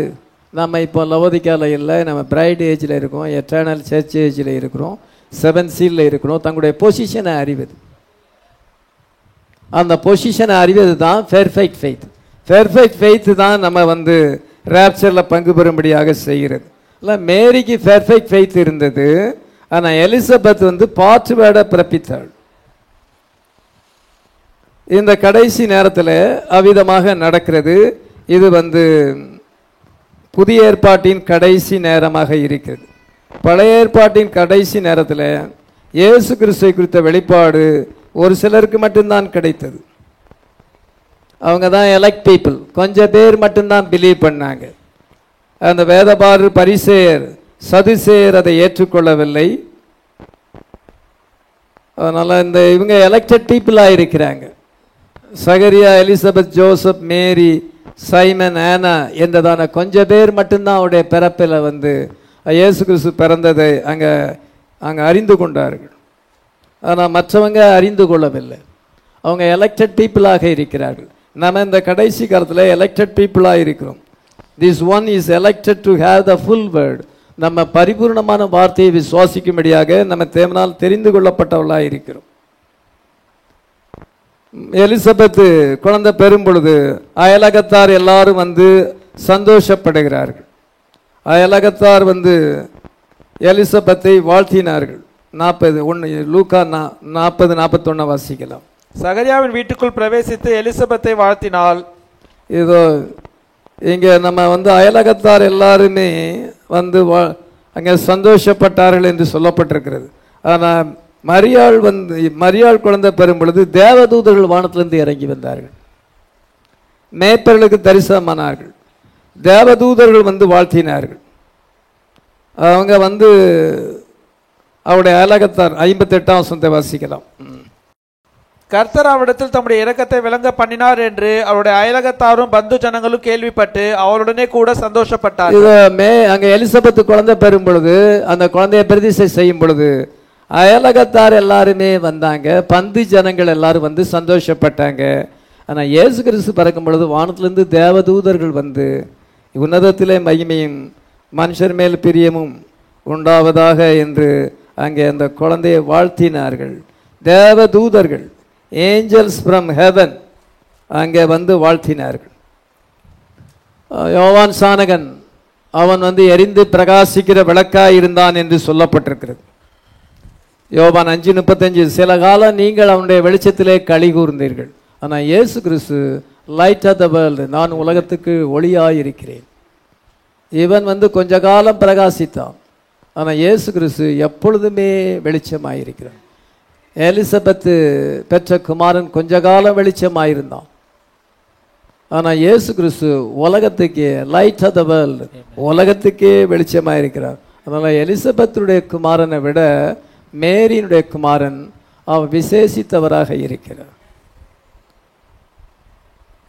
இவர் தண்ணீரினால தான் ஞானஸ்தானம் கொடுக்க முடியும் யோவான் சானகன். இயேசு கிறிஸ்து பசுத்தாவினாலே ஞானஸ்தானம் கொடுக்கும். அதனால் ஒரு சர்ச்சு வந்து பசுத்தாவியை பெறாத சபை, நீட் பேர்த் அடையாத சபை, 7 சீல விசுவாசியாத சபை, தீர்க்கதரிசியை மட்டும் விசுவாசிக்கும். மனுஷகுமாரனுடைய ஊழியத்தை அவங்களால அண்டர்ஸ்டாண்ட் பண்ண முடியாது. விதமான ஒரு சர்ச்சு பார்ட் வேர்டில் இருக்கிறது, இன்னொரு சர்ச்சு ஃபுல்னஸ் ஆஃப் வேர்டு. இயேசு கிறிஸ்து ஃபுல்னஸ் ஆஃப் வேர்டாக இருக்கிறார், அங்கே ஃபுல்னஸ் ஆஃப் வேர்டில் இருக்கிறாங்க. இந்த மெசேஜ் ஆஃப் த ஹவரில் புதிய ஏற்பாட்டின் முடிவில் கர்த்தருடைய தூதனானவர் இறங்கி வந்திருக்கார். 7 சபை காலங்கள் முடிந்த பிறகு அவர் மத்தியஸ்த ஊழியத்தை விட்டு இறங்கி வந்து முத்திரைகளை திறந்திருக்கிறார். அவர் தாவீதின் குமாரனாக சிங்காசனத்துக்கு வரப்போகிறார். அதனால் இப்பொழுது நாம் அந்த நேரத்தில் இருக்கிறோம். அந்த நேரத்தில் இருக்கும் பொழுது நம்ம வந்து எப்படி இருக்கிறோம்? மேரியாக இருக்கிறோமா, எலிசபெத்தாக இருக்கிறோமா? இப்பொழுது கிறிஸ்மஸ் டைம், இந்த எல்லா இடத்துலையும் கிறிஸ்மஸ் பிரசங்கம் நடக்கிறது. உங்களுக்கு நான் இப்பொழுது கிறிஸ்மஸ் பிரசங்கம் பண்ணியிருக்கிறேன். அல்லது மரியாள் என்ன செய்தாள் என்றால், அவள் பெந்தகோஸ்த நாளிலே மேலறையில் போய் பசுத்தாவியை பெற்றாள். அப்போஸ்தலர் 1:14 வாசிக்கலாம். அங்கே இவர்கள் எல்லாரும் ஸ்திரீகளோடும் இயேசுவின் தாயாகிய மரியாளோடும் அவருடைய சகோதரோடும் கூட ஒருமனப்பட்டு ஜெபத்திலும் வேண்டுதலும் தரித்திருந்தார்கள். இதோ இயேசுவின் தாயாகிய மரியாள் பெந்தகோஸ்து நாளிலே மேலறையிலே போய் பரிசுத்தாவியை பெற்றார். Elizabeth didn't go to Pentecost. Elizabeth பெந்தகோஸ்துக்கு போகவில்லை. she was in a part of the bride. அவள் மணவாட்டியின் ஒரு பாகம் அல்ல. ஆனால் இந்த மரியாள் மேலறையிலே பிரவேசித்து அவள் பரிசுத்தாவியை பெற்றாள். அவள் பார்ட் ஆஃப் த பிரைடு, மணவாட்டியின் ஒரு பாகமாக இருக்கிறாள். இந்த கடைசி நேரத்தில் நம்ம யோசிக்க வேண்டும், நம்ம மேரியா இருக்கிறோமா எலிசபெத்தா இருக்கிறோமா? Mary bringing forth the promise, Mary seeing her name in the book, தன்னுடைய பெயரை அவள் பார்க்கிறாள். எலிசபெத் பார்ட்வேர்டா இருக்கிறாள். Mary bringing forth the full word, அவள் பரிபூர்ண வார்த்தையை கொண்டு வருகிறாள். நோவிங் நோ மேன், புருஷனை அறியாதபடி அவள் கர்ப்பவதி ஆகிறாள். மேரி ரிசீவிங் த ஏஞ்சலிக் விசிட்டேஷன். அதே போல் இந்த கடைசி கால மணவாட்டியாய் நம்ம இருப்போம் என்றால், ராப்சரில் பங்கு பெறுவோம் என்றால், இந்த மேரிக்கு இருந்த அந்த குவாலிஃபிகேஷன், மேரிக்கு நடந்த அதே சம்பவமானது நமக்கு ஸ்பிரிச்சுவலாக நடக்குது. அவளுக்கு நேச்சுரலாக நடந்தது, இன்னைக்கு நமக்கு ஸ்பிரிச்சுவலாக நடக்கிறது. அப்படி இல்லை என்றால் நம்ம மெசேஜில் சின்சியராக இருக்கலாம், நம்ம எல்லாத்துலேயுமே கரெக்டாக இருக்கலாம். நம்ம எலிசபெத்தாக இருக்கோம். எலிசபெத் எல்லாத்துலேயுமே கரெக்டு தான், ஆனால் மரியாள் பெற்ற அனுபவத்தை அவள் பெறவில்லை. அதே போல் நம்ம எலிசபெத் அனுபவம் நமக்கு போதாது. அவள் பெந்தேகாஸ்துக்கு போகவில்லை, அவள் ஃபுல்னஸ் ஆஃப் வேர்டை பிறப்பிக்கலை. அதே நாம் இதோ மேரியாக இருக்கிறோம், அவள் பெற்ற அனுபவத்தை பெற்றிருக்கிறோம். ஆனால் 2 சபைகள் இருக்கிறது. கர்த்தர் இறங்கி வந்திருக்கிறார், இந்த கடைசி காலத்தில் இறங்கி வந்திருக்கிறார், புஸ்தகம் திறக்கப்பட்டிருக்கிறது. இப்பொழுது நம்ம மேரி சர்ச்சாக இருக்கிறோமா எலிசபெத் சர்ச்சாக இருக்கிறோமா என்பதை இந்த நேரத்தில் யோசிக்க வேண்டும். நம்ம மேரியாக இருந்தால் நம்ம ரேப்சரில் பங்கு பெற முடியும். எலிசபெத்தாக இருந்தால் புத்தி இல்லாத கன்னியாக இருப்போம். இல்லை டெய்லர் துணியை கட் பண்ணும் பொழுது அந்த பேட்டர்னை அதில் போடுகிறோம். அந்த பேட்டர்னுக்குள்ளே இருக்கிற அந்த கிளாத்தை வெட்டி எடுத்து அதில் தான் ஷர்ட்டு அங்கே தைக்கிறாங்க. மீதி இருக்க துணியை அது ஒரே குவாலிட்டி தான், 2ம் ஒரே குவாலிட்டி தான், ஆனால் அதை சுருட்டி தனியாக வச்சிருவோம். அதே போல் நம்ம வரைபடத்துக்குள்ளாக இருக்க வேண்டும். அதான் எலெக்ட் பீப்புள், அதுதான் மேரி சர்ச். இதை எலிசபெத்து வரைபடத்துக்கு பின்னால் இருக்கிறார். அதனால் மேரி அந்த பிளான் ஆஃப் ரெடம்ஷன் அவள் அறிந்திருந்தாள், அவள் ஃபுல்னஸ் ஆஃப் வேர்டு அறிந்திருந்தாள். எலிசபெத்து அவ்விதமான அனுபவத்தை பெறலை, ஆனால் அவளும் சின்சியர் தான். அதே போல் மெசேஜில் சின்சியராக இருக்கலாம், எல்லாத்துலேயுமே கரெக்டாக இருக்கலாம். நீங்கள் எங்கள் தீர்க்கதரிசியை விசுவாசிக்கலாம். அவள் தீர்க்கதரிசியை பிறப்பித்தாள், ஆனால் மனுஷகுமாரனை பிறப்பிக்கவில்லை, ஜீசஸை பிறப்பிக்கவில்லை. As Jesus was in Mary, so the word is in the bride. எப்படி கிரைஸ்ட் மரியாளுக்குள்ளே இருந்தார், அதே போல் நம்ம இன்னைக்கு வார்த்தையினாலே கற்பன் தரிப்பிக்கப்பட்டிருக்கிறோம். வார்த்தையானது நமக்குள்ளே இருக்கிறது, அது நமக்குள்ளே இன்னைக்கு வாசம் பண்ணி கொண்டிருக்கிறது. ஃபுல்னஸ் ஆஃப் வேர்டு நமக்குள்ளே இருக்குது. இயேசு ஃபுல்னஸ் ஆஃப் வேர்டாக இருக்கிறார். நம்ம புத்தி உள்ள கன்னியாக இருக்கிறோம். மேரி ஒரு வெர்ஜின், ஆனால் எலிசபெத் வெர்ஜின் அல்ல. அவள் மனுஷனால் தொடப்பட்டவள், இது மனுஷனால் தொடப்படாதவள். நாம் முற்றிலுமாக கர்த்தருக்கென்று பிரித்தெடுக்கப்பட்டவர்கள். இதை மாதிரி 2 பெண்கள் 2 சபைக்கு அடையாளமாக இருக்கிறாங்க. அதெல்லாமே ஒரு பேட்டர்னாக பைபிளில் எழுதப்பட்டிருக்கு. ஏதோ பாஸ்டர் எடுத்துக்கட்டி சொல்கிறாருன்னு இல்லை, பேட்டர்னாக எழுதப்பட்டிருக்கிறது. அந்த வெளிப்பாடை இப்பொழுது உங்களுக்கு சொல்லுகிறேன். நீங்கள் உங்களை நீங்களே நிதானித்து பார்த்து, எல்லாமே கரெக்டாக இருக்கலாம், ஆனால் நீங்கள் எலிசபெத்தாக இருக்கலாம். நீங்கள் ஃபுல்னஸ் ஆஃப் வேர்டை பிறப்பிக்க முடியாமல் இருக்கலாம், நீங்கள் ஃபுல்னஸ் ஆஃப் ஸ்பிரிட்டை நீங்கள் அடையாமல் இருக்கலாம். அங்கே மேரி மேலரில் போய் அந்த பரிசுத்தாவியை பெற்றாள். அவள் எலெக்டடாக இருக்கிறாள், அவள் நியூ பேர்த் அடைஞ்சிருக்கிறாள், அவள் ராப்சர் கேண்டிடேட்டாக இருக்கிறாள். அதே மாதிரி ஆண்டவர் இப்பொழுது பார்க்கிறார். பைபிள் பேட்டர்ன் நிறைவேறுகிறது. பைபிள் பேட்டர்ன் நெவர் சேஞ்சஸ், அது மாறாதது. அது 1ஆம் வருகையில் எப்படியோ அப்படியே 2ஆம் வருகையில் இருக்கிறது. இப்பொழுது நம்மை நிதானித்து பார்ப்போம் என்றால் நம்ம கிருபை பெற்றவளாக இருப்போம். தேவதூதன் அந்த வீட்டுக்குள்ளே பிரவேசித்து, கிருபை பெற்றவளே வாழ்க, கர்த்தர் உன்னோடு கூட இருக்கிறார், ஸ்திரீகளுக்குள்ளே நீ ஆசீர்வதிக்க, நீ எல்லா சபையை காட்டிலும் ஆசீர்வதிக்கப்பட்ட. அருமையான சோரன் காட்லி, அவருடைய மனைவி ஷீலா, பாஸ்டர் யேசுதாஸ் கணேசன் சர்ச்சுக்கு ஆலந்தூரில் போய் பிரசங்கம் பண்ணியிருக்கிறேன். பாஸ்டர் யேசுதாஸ் கணேசனோடு எனக்கு அதிக ஐக்கியம் உண்டு. குளாம்பாக்கத்துலேயும் ஒரு சர்ச்சு நடத்தினார், திருவள்ளூர் பக்கத்தில். அங்கேயும் நான் போய் பிரசங்கம் பண்ணியிருக்கேன். அவரும் நம்ம சபையில் வந்து பிரசங்கம் பண்ணியிருக்கிறார். அப்பொழுதே சகோதரி ஷீலா எனக்கு நன்றாக தெரியும். ஷீலாவை அப்பமே கல்வாரி சர்ச்சுக்கு மேரேஜ் மூலமாக கொண்டு வந்துடலான்னு நினச்சேன். நம்முடைய சபையில் ஒரு அலையன்ஸை கொண்டு வரலான்னு பார்த்துருந்தேன். ஆனால் அது ஆண்டவர் அதை வாய்க்கலை. ஆனால் இப்பொழுது ஆண்டவரை கொண்டு வந்திருக்கார். அதுக்கு ஒரு வேலை இருக்கு, அதுக்கு ஒரு வேலை ஆண்டவர் வச்சிருக்கிறார். அதனால் இவங்க வருவாங்கன்னு நினைக்கல. அந்த சகோதரிக்கு நான் தான் மேரேஜ் கொடுத்துருக்கிறேன். அப்பொழுது தான் எனக்கு வந்து காட்லியை தெரியும். ஆனால் ஷீலா அதுக்கு முன்னதாகவே எனக்கு தெரியும். அவங்க டீச்சர் வேலை பார்த்து இப்பொழுது ரிட்டையர்டாக இருக்கிறாங்க. இந்த வீடை கட்டுறதுக்காக அதிக பிரயாசப்பட்டு ஆண்டவர் தாமே இந்த வீட்டை கட்டும்படியாக உதவி செய்திருக்கிறார். இதோ அந்த அருமையான சகோதரி அப்பொழுதே வார்த்தையை வாஞ்சியாக கேட்பாங்க. அவங்க ஃபேமிலி இருக்க எல்லாருமே எனக்கு தெரியும். அந்த சகோதரியுடைய அண்ணன் மைக்கேல், அவருக்கும் நான் தான் மேரேஜ் சாலனைஸ் பண்ணியிருக்கிறேன். பாஸ்டர் வசந்தகுமாருடைய அங்கே தங்கச்சி, அவங்களுடைய இளைய சகோதரியை அவர் மேரேஜ் பண்ணியிருக்கிறார். விதமாக நான் இங்கே வருவதற்கு முன்னதாகவே இது அவங்கள பற்றி எனக்கு தெரியும். அதே போல் சோரன் அந்த காட்லி ஜோசப், அவருடைய தங்கச்சி மகளும் இப்போ சபைக்கு வர்றாங்க. அவங்களும் அங்கே மேரேஜ் மூலமாக சபைக்கு வர்றாங்க. அவரும் இப்பொழுது சபைக்கு வர்றார். இப்படிமாக ஒரு இந்த வார்த்தையில் இப்படி ஒரு ஐக்கியம், இதான் வார்த்தையில் விதமான ஒரு ஐக்கியத்தை ஆண்டவர் கட்டளையிட்டு இருக்கிறார். எல்லாத்துக்கும் மேலாக இந்த மெசேஜ் படி அவங்க பாட்வேர்ட்லேருந்து ஃபுல்னஸ் ஆஃப் வேர்ட் வந்திருக்கிறாங்க. அவங்க மேரி சர்ச்சுக்கு வந்திருக்கிறாங்க. இவ்வளோ நாளும் எலிசபெத் சர்ச்சில் இருந்தாங்க, இப்போ மேரி சர்ச்சுக்கு வந்திருக்கிறாங்க. ரேப்சருக்கு ஆயத்தப்படுறாங்க. எல்லாரும் வார்த்தையை நேசிக்கிறவங்க. சோரி ஷீலா குடும்பத்தார் எல்லாருமே மெசேஜ் தகவலில் இருக்கிறாங்க. எல்லாரும் எனக்கு நன்றாக தெரியும். அதனால் எல்லாருமே வார்த்தையை நேசிக்கிறாங்க, வார்த்தையினால் கவர்ச்சிக்கப்பட்டிருக்கிறாங்க. ஆனால் அருமையான சகோதரி ஷீலாவுக்கு ஆண்டவர் விசேஷித்த கிருபை கொடுத்துருக்காங்க. கிருபை பெற்றவர்களாக இருக்கிறாங்க. ஆசீர்வாதத்தின் பாத்திரமாக அவள் குடும்பத்தில் ஆண்டவர் அவங்கள ஆசீர்வதித்திருக்கிறார். அந்த சகோதரி இப்பொழுது ஃபுல்னஸ் ஆஃப் வேர்டில் வந்திருக்காங்க. இதுதான் பெரிய சிலாக்கி. இஸ்ரேலுக்குள்ளே ஆசீர்வதிக்கப்பட்டவள். அவங்க ஃபுல்னஸ் ஆஃப் வேர்டை பிறப்பித்திருக்கிறாங்க. இயேசு கிறிஸ்து அவனுக்குள்ளே இருக்கிறார். அதனால் அதுதான் ஒரு விசேஷித்த காரியம். ரேப்சரில் பங்கு பெறணும் எல்லாருக்கும் ஆசை இருக்குது. அந்த ஆசை இருந்துச்சுன்னா பாட்வேர்ட்லேருந்து ஃபுல்னஸ் ஆஃப் வேர்டு வர வேண்டும். ஒன்றுக்கு வந்து 13:10 நிறைவானது வரும்பொழுது குறைவானது ஒளிந்து போகும். இந்த மெசேஜ் வரும் பொழுது, இந்த ரெவலேஷன், இந்த ஃபுல் ரெவலேஷன் நமக்கு வரும் பொழுது, இந்த ஜீசஸ் கிரைஸ்டை குறித்த ரெவலேஷன் வரும் பொழுது குறைவானது எல்லாம் ஒளிஞ்சு போகிறது. நம்ம நியூ பேர்த் அடைஞ்சிருக்கோம், ரேப்சரிங் ஃபெய்த் பெற்றிருக்கிறோம். ஆமீன். கர்த்தர் தாமே நம்மை ஆஸ்வதிப்பாராக, இந்த வீட்டை ஆஸ்வதிப்பாராக. நம்மெல்லாம் ஜெபம் பண்ணும்.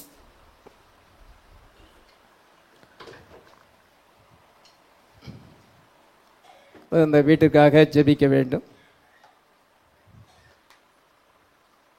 கர்த்தர் இந்த அருமையான வீட்டை கட்டும்படியாக உதவி செய்திருக்கிறார். அருமையான சோரன் Godly Joseph, Sheela, Jonathan Joshua, Joel Kirubakaran, இந்த வீட்டாருக்கு ஆண்டவர் இந்த வீட்டை கொடுத்திருக்கிறார். அதுக்காக நம்ம கர்த்தருக்கு நம்ம ஸ்தோத்திரம் செலுத்த வேண்டும். எல்லாரும் கர்த்தருக்கு ஸ்தோத்திரம் செலுத்துவோம். ஸ்தோத்திரம். இந்த வீட்டை ஆண்டவர் கொடுத்ததுக்காக, இதை கட்டி முடிக்க உதவி செய்ததுக்காக கர்த்தருக்கு நம்ம ஸ்தோத்திரங்களை ஏறெடுப்போம். இந்த வீட்டை தேவன் ஆசீர்வதிக்கும்படியாக நம்ம ஜெபிக்கலாம்.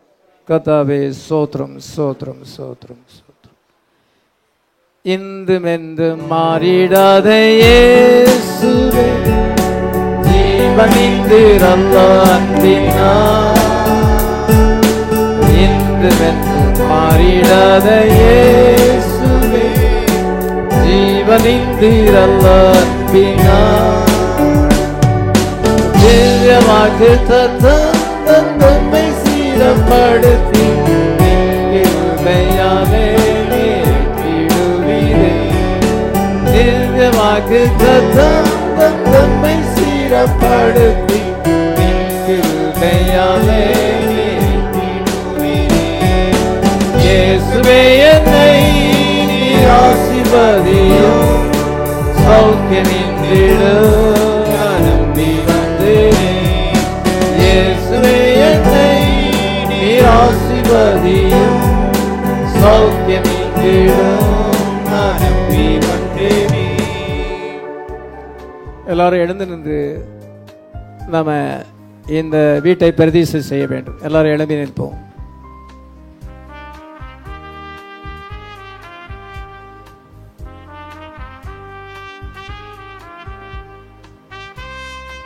கர்த்தர் தாமே இந்த வீட்டை ஆசீர்வதிக்கும்படியாக நம்ம எல்லாரும் வாயை திறந்து நம்ம ஜெபம் பண்ணுவோம்.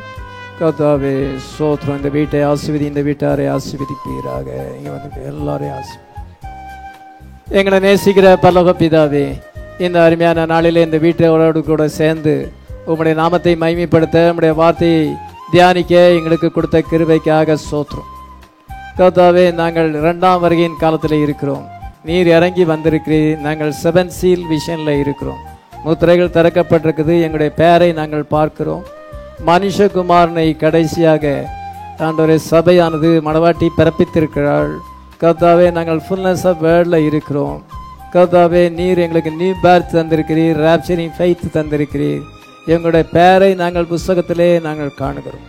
நாங்கள் விசேஷித்த ஒரு ஜனங்களாக காணப்படுகிறோம். நாங்கள் மேரியை போல நாங்கள் கிருபை பெற்றவர்கள். கர்த்தர் எங்களோடு கூட இருக்கிறார். நாங்கள் ஆசீர்வதிக்கப்பட்டவர்களாக இருக்கிறோம். ஃபுல்னஸ் ஆஃப் வேர்டு எங்களுக்கு வந்திருக்கிறது. கர்த்தருடைய தூதனானவர் எங்களிடத்தில் இறங்கி வந்திருக்கிறீர். அதுக்காக நமக்கு ஸ்தோத்திரம். நாங்கள் தீர்க்கதரிசியை மாத்திரம் பிலீவ் பண்ணவில்லை, மனுஷகுமாரனுடைய ஊழியத்தை நாங்கள் பிலீவ் பண்ணுகிறோம். கர்த்தாவே, மனுஷகுமாரனுடைய ஊழியம் இங்கே வந்திருக்கிறது. நான் சிறுகவும் அவர் பெருகவும் வேண்டும் என்று யோவான் சொன்னான். இப்பொழுது நாங்கள் அவ்விதமான ஒரு விசேஷித்த ஊழியத்தில் வந்திருக்கிறோம். பிரைட் ஏஜாக இருக்கிறோம். மணவாட்டியின் ஒரு பாகமாக இருக்கிறோம். கர்த்தாவே, இந்த அருமையான சகோதரன் காட்லி ஜோசப் ஷீலா அவர்கள் ஆண்டவரை குடும்பமாக இந்த நேரத்துக்குரிய செய்தியில் வந்திருக்கிறார்கள். உலகத்தில் வேறு எந்த காரியங்களும் எங்களை திருப்திப்படுத்தாது. உம்முடைய வார்த்தை மாத்திரமே எங்களுடைய ஆத்மாவை திருப்திப்படுத்தும். உம்முடைய வார்த்தை விலையேற பெற்றதாக இருக்கிறது. அது அற்புதங்களை கொண்டு வருகிறதாக இருக்கிறது. ஆண்டவரே, எங்களுக்கு நீர் ப்ராமிஸ் கொடுத்துருக்கிறீர். பாடி சேஞ்ச் அண்ட் ராப்சரை நீர் கொடுத்துருக்கிறீர். இந்த அருமையான குடும்பத்தார் ஆண்டவரே ஃபுல்னஸ் ஆஃப் வேர்டை ரிசீவ் பண்ணதுக்காக ஸ்தோத்திரம். வார்த்தையினாலே கவர்ச்சிக்கப்பட்டதுக்காக ஸ்தோத்திரம். கர்த்தாவே, ராப்சருக்கு முன்னதாக அவர்கள் ஆண்டவரே இந்த பெர்ஃபெக்ட் ஃபெய்த்தில் வந்திருக்கிறாங்க. பெர்ஃபெக்ட் லவ் வந்திருக்கிறான். இந்த தெய்வீக அன்பில் வந்திருக்கிறார்கள். தலைக்கல்லிலே வந்திருக்கிறார்கள். ஆண்டவரே, தங்களுடைய ஸ்தானத்தை அறியும்படியாக நீர் உதவி செய்திருக்கிறீர். இதமாக நம்முடைய பிள்ளைகள் வார்த்தையை நேசிப்பதனாலே இந்த உலகத்திலே வாழுவதற்கு இந்த வீட்டை நீர் கொடுத்திருக்கிறீர். Fullness of word, fullness of பிளஸ்ஸிங்கை கொண்டு வந்திருக்கிறது. இன்னும் இவர்களை ஆசீர்வதிக்க வேண்டுமாறு ஜெபிக்கிறோம். நல்ல சுகத்தையும் பலத்தையும் ஆயுஷ் நாளையும் கூட்டி கொடுப்பீராக. பிள்ளைகளை நல்ல ஸ்தானத்துக்கு நீர் உயர்த்த வேண்டுமாறு ஜெபிக்கிறோம். 2 பேருடைய வாழ்க்கையும் ஆசீர்வாதமாய் இருக்கட்டும். ஆண்டவரே, தானியேலை ஆசீர்வதித்த தேவன், யோசேப்பை ஆசீர்வதித்த தேவன் இந்த கொடுக்கப்பட்ட பிள்ளைகளை ஆசீர்வதித்து உயர்த்துவீராக. இப்பொழுது ஆண்டவரே, இந்த ஜெபக்கூட்டத்திலே பங்கு பெற்ற கர்த்தருடைய பிள்ளைகள் எல்லாரையும் நீர் ஆசீர்வதிப்பீராக. நாங்கள் எல்லாரும் உடைய வார்த்தையை நேசிக்கிறோம். இப்பொழுது ஆண்டவரே, நீர் எல்லாத்தையும் வெளிப்படுத்தியிருக்கிறீர். பிரைடுக்கு உடைய சிந்தையை வெளிப்படுத்தியிருக்கிறீர். கர்த்தாவே, நீர் தாமே எல்லாரையும் ஆசீர்வதிப்பீராக. வந்திருக்கிற குடும்பத்தார் எல்லாரையும் ஆசீர்வதியும். அவங்களுடைய குடும்பத்தை ஆசீர்வதியும். அவங்களுடைய தேவைகளை சந்திப்பீராக. கர்த்தாவே, கேட்டதான செய்தி உடைய பிள்ளைகளுக்கு ஆசீர்வாதமாய் இருக்கட்டும். தங்களுடைய ஸ்தானத்தை அறிந்து கொள்ள நீர் உதவி செய்வீராக. ஸ்தோத்திரம் ஆண்டவரே, மென்மேலும் நீர் ஆசீர்வதியும் பலப்படுத்தும். இப்பொழுது ஆண்டவரே, இந்த வீட்டை கர்த்தராகிய இயேசு கிறிஸ்துவின் நாமத்தினாலே உமக்கு மகிமையாக பிரதிஷ்டை செய்கிறோம். ஆசீர்வதியும். உம்முடைய பிரசன்னம், உம்முடைய ஆசீர்வாதம், உம்முடைய கிருபை எப்பொழுது இந்த வீட்டிலே தங்கி இருக்கட்டும். கர்த்தராகிய இயேசு கிறிஸ்துவின் நாமத்திலே வேண்டிக் கொள்கிறோம். ஆமென். ஓ தேவனுக்கு மகிமை, தூக்கி எடுத்தார் என்னை, தூக்கி எடுத்தார் இயேசு. தம் கரத்தை நீட்டி கட்டேத்தாரே. ஓ தேவனுக்கு மகிமை. நான் இயேசுவை நேசிக்கிறேன், மேன்மேலும் நேசிக்கிறேன். நான் இன்று அவரை என்றென்றும் வாழ்த்துவேன். அக்கரையில் நான் இன்று அவரை என்றென்றும் வாழ்த்துவேன். ஓ தேவனுக்கு மகிமை, தூக்கி எடுத்தார் எடுத்தாரேசு தாம் கரத்தை நீட்டி கட்டேத்தாரே ஓ தேவனுக்கு மகிமை. கர்த்தர் தாமே உங்கள் எல்லாரையும் ஆசீர்வதிப்பாராக. நம்முடைய கர்த்தராகிய இயேசு கிறிஸ்துவின் கிருபையும் ஆசீர்வாதம் வழி நடத்தலும் நம்ம அனைவரோடு விசேஷமாக சோரன் காட்லி ஜோசப் அவருடைய குடும்பத்தாரோடு கூட இன்று என்று சதா காலம் இருப்பதாக. ஆமென். கர்த்தருடைய பரிசுத்த நாமத்துக்கு மகிமையுண்டாதாக. இந்த வீடு கட்டுவதற்கு எங்களுடைய பிரயாசம் அல்ல, தேவனாய் கர்த்தர் இந்த நாளிலே எங்களுக்கு கொடுத்தார். மிக சந்தோஷம். நீங்களும் கடந்து வந்து இந்த வீட்டுக்காக ஜெபித்து பாஸ்டரோடு கூட பிரதேசம் பண்ணும்படியாக கடந்து வந்தீர்கள். உங்கள் அனைவருக்காகவும் பரிசுத்தவான்கள் ஒவ்வொருவருக்காகவும் வந்த ஒவ்வொருவருக்காகவும் கர்த்தராகிய இயேசு கிறிஸ்து தாமே ஆகாரத்தை ஆயத்தப்படுத்தியிருக்கிறார். புசித்து பலன் கொண்டு கர்த்தருடைய நாமத்துக்கு மகிமையாய் கடந்து செல்ல அடியேன் சொல்கிறேன். கர்த்தருடைய நாமத்துக்கு மகிமை உண்டாவதாக.